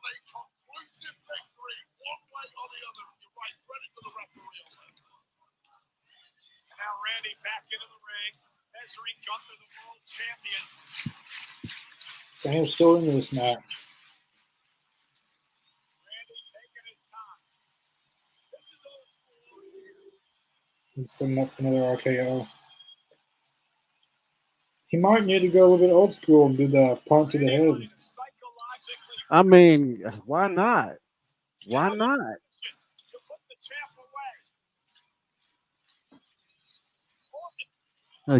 away. He's gonna go for the sleeper.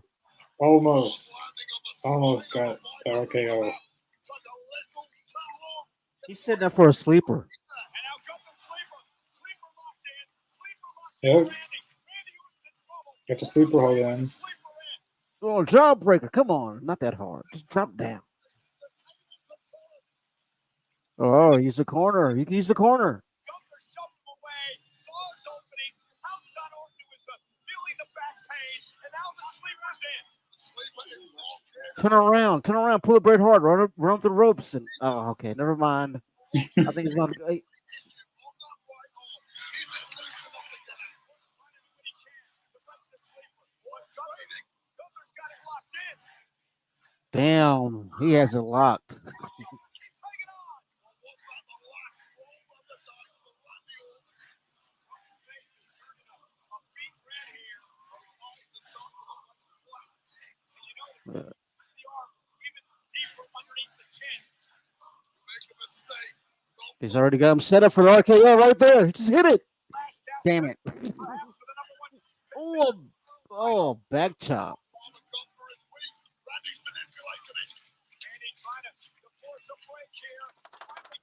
I'm not sure if you've ever been chopped in the back, but that sucks. Damn. That definitely had to hurt. Yes, it sucks. Trust me. You could see the sweat. I mean, taking a chop to the chest is one thing, but you take it to the back, that's a whole other. That's another book. And the sleeper again, and Randy Orton home from the mouth. Gunther locked in. Randy trying to escape. This match kind of feels very old school, though. I like that. Oh, Trying to somehow force a break here. Owens' line must be Ooh. he came up. He came. Oh man. If Gunther wanted to, yeah, damn. That's exactly what I Cooper was, came up like a dead man, bro. I was fixing to say what he was fixing to do. That was awesome.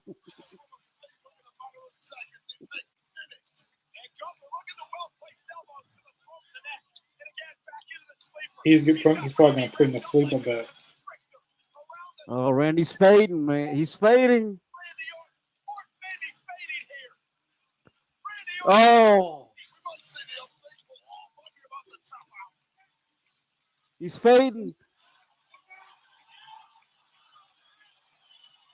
He's out. He's out. He's out. Gunther retains. Damn. That's probably the That was perfect. awesome. That was the perfect finish. So Orton doesn't have Oh, to. that was awesome.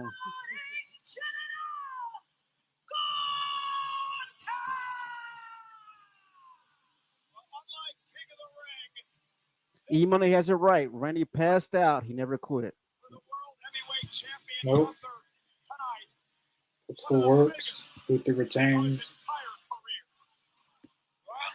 That was a very great main event. Man, that was awesome. The ending was. I mean, what can you say? That's close to poetic. And Randy still has a story to tell because he never gave up. Randy never gave up, so it still goes. He has to go back to SmackDown now. That was the rule. Whoever lost. That's the rule. So, But the Viper goes on. yeah. I wouldn't mind seeing him a third match between them two one day. Oh my God, that was beautiful, man. I loved it. That was great. The story was told perfectly in the ring. The pacing was just right. That was They the had some actual wrestling. I mean, it was great. that was the perfect finish because Orton didn't tap out. He didn't give up. And Perfect finish. Duke was known to be a good damn that shot to the back. They're reshowing it. That's what I'm saying. You see that shot? Ugh. Squeezing the life out of the Viper, slowly but surely, until he faded to nothingness. Gunther is a Terminator. He weathered the emotion of an unbelievable week in Europe. On his return to his adopted Wonder who hometown challenges of Gunther Berlin, next Germany. because it's not gonna Good be question. Gunther. It's not gonna be Rollins. 18,000 strong, wishing him That was an awesome match, man. They killed it. beats one of the all-time greats. Let's see some sportsmanship out there. By himself on the top of the mountain. There we go. As the world Can I get a heavyweight handshake? champion. Come on, let's see it. I don't know if I trust Gunther. I mean, that's And much like how can you not respect each other after that? I mean, that was awesome. Randy Orton in the past, much like Randy Orton does to Gunther tonight. Gunther is Let's go make sure Lulu Kaiser's not out there. Yeah, It's hard to trust Gunther sometimes. the world from what is going around. I mean, Luke was he's kind of in Berlin. having a change of thought about the way he's been thinking. Here is Jackie Redmond. Oh, that was great, man. The main event, man. I mean, what an ending. Yeah, that was a very great main event. All in all, I thought every match had something to bring. Every match had something different. Nothing was the same, really. Like, this match was the only, like, pure wrestling match. You had a match like Punk and Drew that was more of a brawler type match, and you had Kevin Owens and Cody that was more of a fast-paced match. This was a Yeah. big match. It felt like Hogan Rock at Had a mixed tag team match. That was a good match. The women's tag team match was good. I don't think there was one bad match on this entire show. I mean, I think top to bottom, I think the whole show did not disappoint. I think it gave us what we wanted, and I think it also left some doors open for a lot of different things to be going on within the storylines. I mean, it was good. I'm not disappointed. No, it was really great. I mean, they could have added a match or two, but the match card was perfect. Yeah. Time management was on point. The way they placed the matches, the matches were in the correct places that they needed to be. Each match got the time they needed.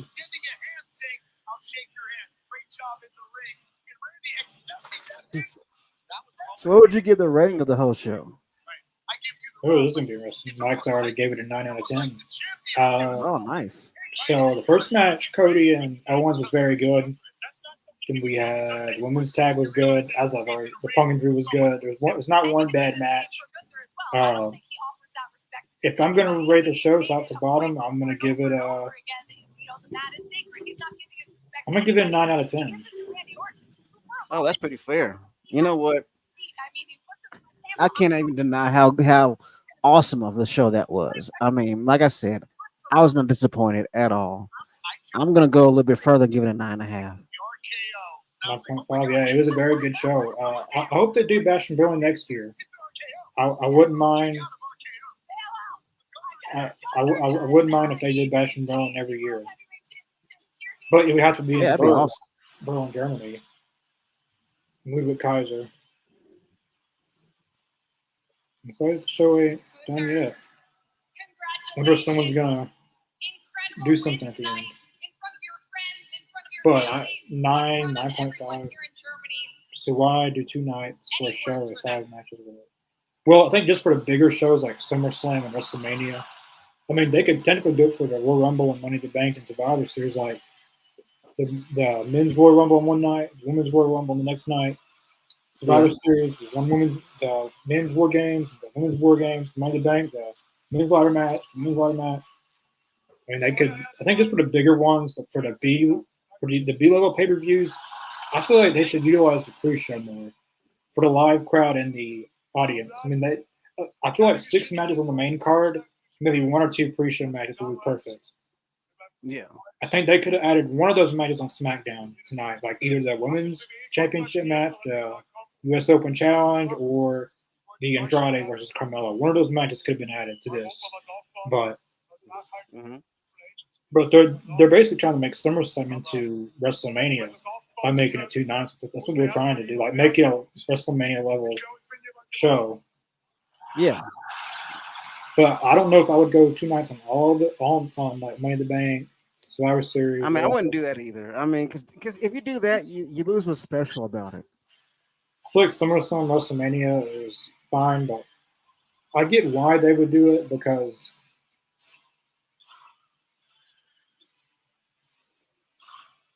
you want to get more matches on the show, but you could do it one night. You can put more matches in the show in one night. You don't need 2 nights to do it.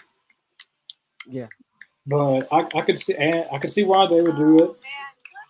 I mean, this is kind of like the NXT stuff that Triple H did. Like takeovers only had like 5 or 6 matches, but they never did 2 nights with NXT, and they still haven't done that.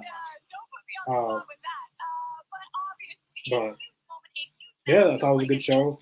8.5, Drew matches at the finish. Finish wasn't it. I thought the finish was perfect with Punk and Drew. He got the bracelet back, and then he won the match. 6 GTSs. That was good. I thought the show was good, all in all. I'm curious to see if they do Bash and Brawl next year, or if this is just like a one-time thing. Kind of like Clash the Castle, they do it like every other year. I mean, from the sound of the reception, I mean, I think it could be an ongoing thing. I mean, the Germans, man, they're not going to be stingy with the way they feel about how what they're giving. I mean, they're loving it, so why not go back? 2 nights. I think only for WrestleMania and SummerSlam it should be 2 nights. That's the only nights. That's the only show that should be 2 nights. Everything else should be 1 night. But I could see them doing it because like Royal Rumble, one Royal Rumble one night, the other Royal Rumble match the other night. Money in the Bank, the men's Money in the Bank match, the next night women's Money in the Bank match. I could see them doing that. But I mean, oh, go ahead. But personally, I wouldn't do it. If I was booking, I wouldn't do it. But I could see why they would. I mean, I've been on the fence about this whole thing too because I feel like as long as they give those 2 nights good content. I mean, as long as it's packed full of good content, okay, sure, fine. But like, don't make it like every other pay-per-view.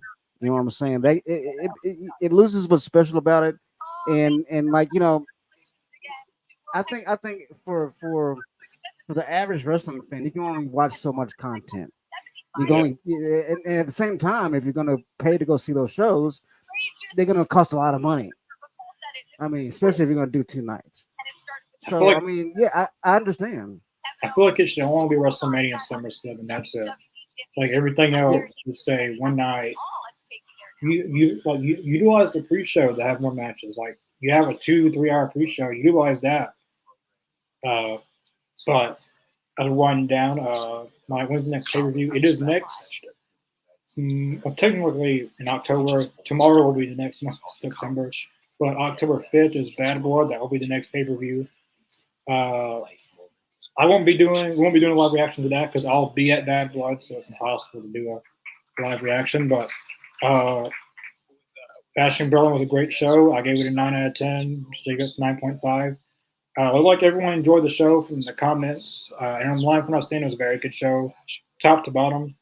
And now we'll see what feuds transpire from all these matches on Monday and Friday, and see where we're looking at towards Bad Blood. I think I can already predict 3 matches for Bad Blood: Punk and Drew Hell in a Cell, Liv and Gia Hell in a Cell, and Damian Priest and Finn Balor. Yeah, those 2 matches. I hope for Bad Blood to have at least 6 because that's a historic pay per view. It's been years since they had this pay per view, so I feel again, utilize the pre-show. I mean, there's no reason to have a pre-show. You're just gonna do 2-3 hours of recap. E-Money says there's no way to do good content in 2 nights. It's impossible. Well, I disagree. I mean, have you witnessed the last few WrestleManias over the last few years? I mean, it's possible. I mean, last year, I mean, night 2 was better than night 1, but night 1 was really good as well. The tag match, you know, fun to see that perception. they don't write for TV with that much. It's just an honor. Cody has no up to post show. Yeah.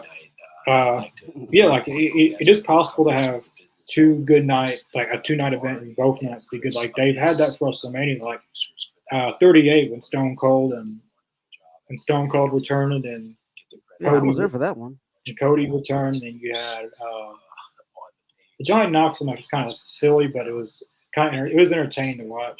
I mean, as a Jackass fan growing up, I enjoyed it. You know, it was pretty funny. But it is like WrestleMania 40. Like I liked how they had the tag like one match that led you into the next match. Yeah, and you can have more dream matches if you do 2 nights.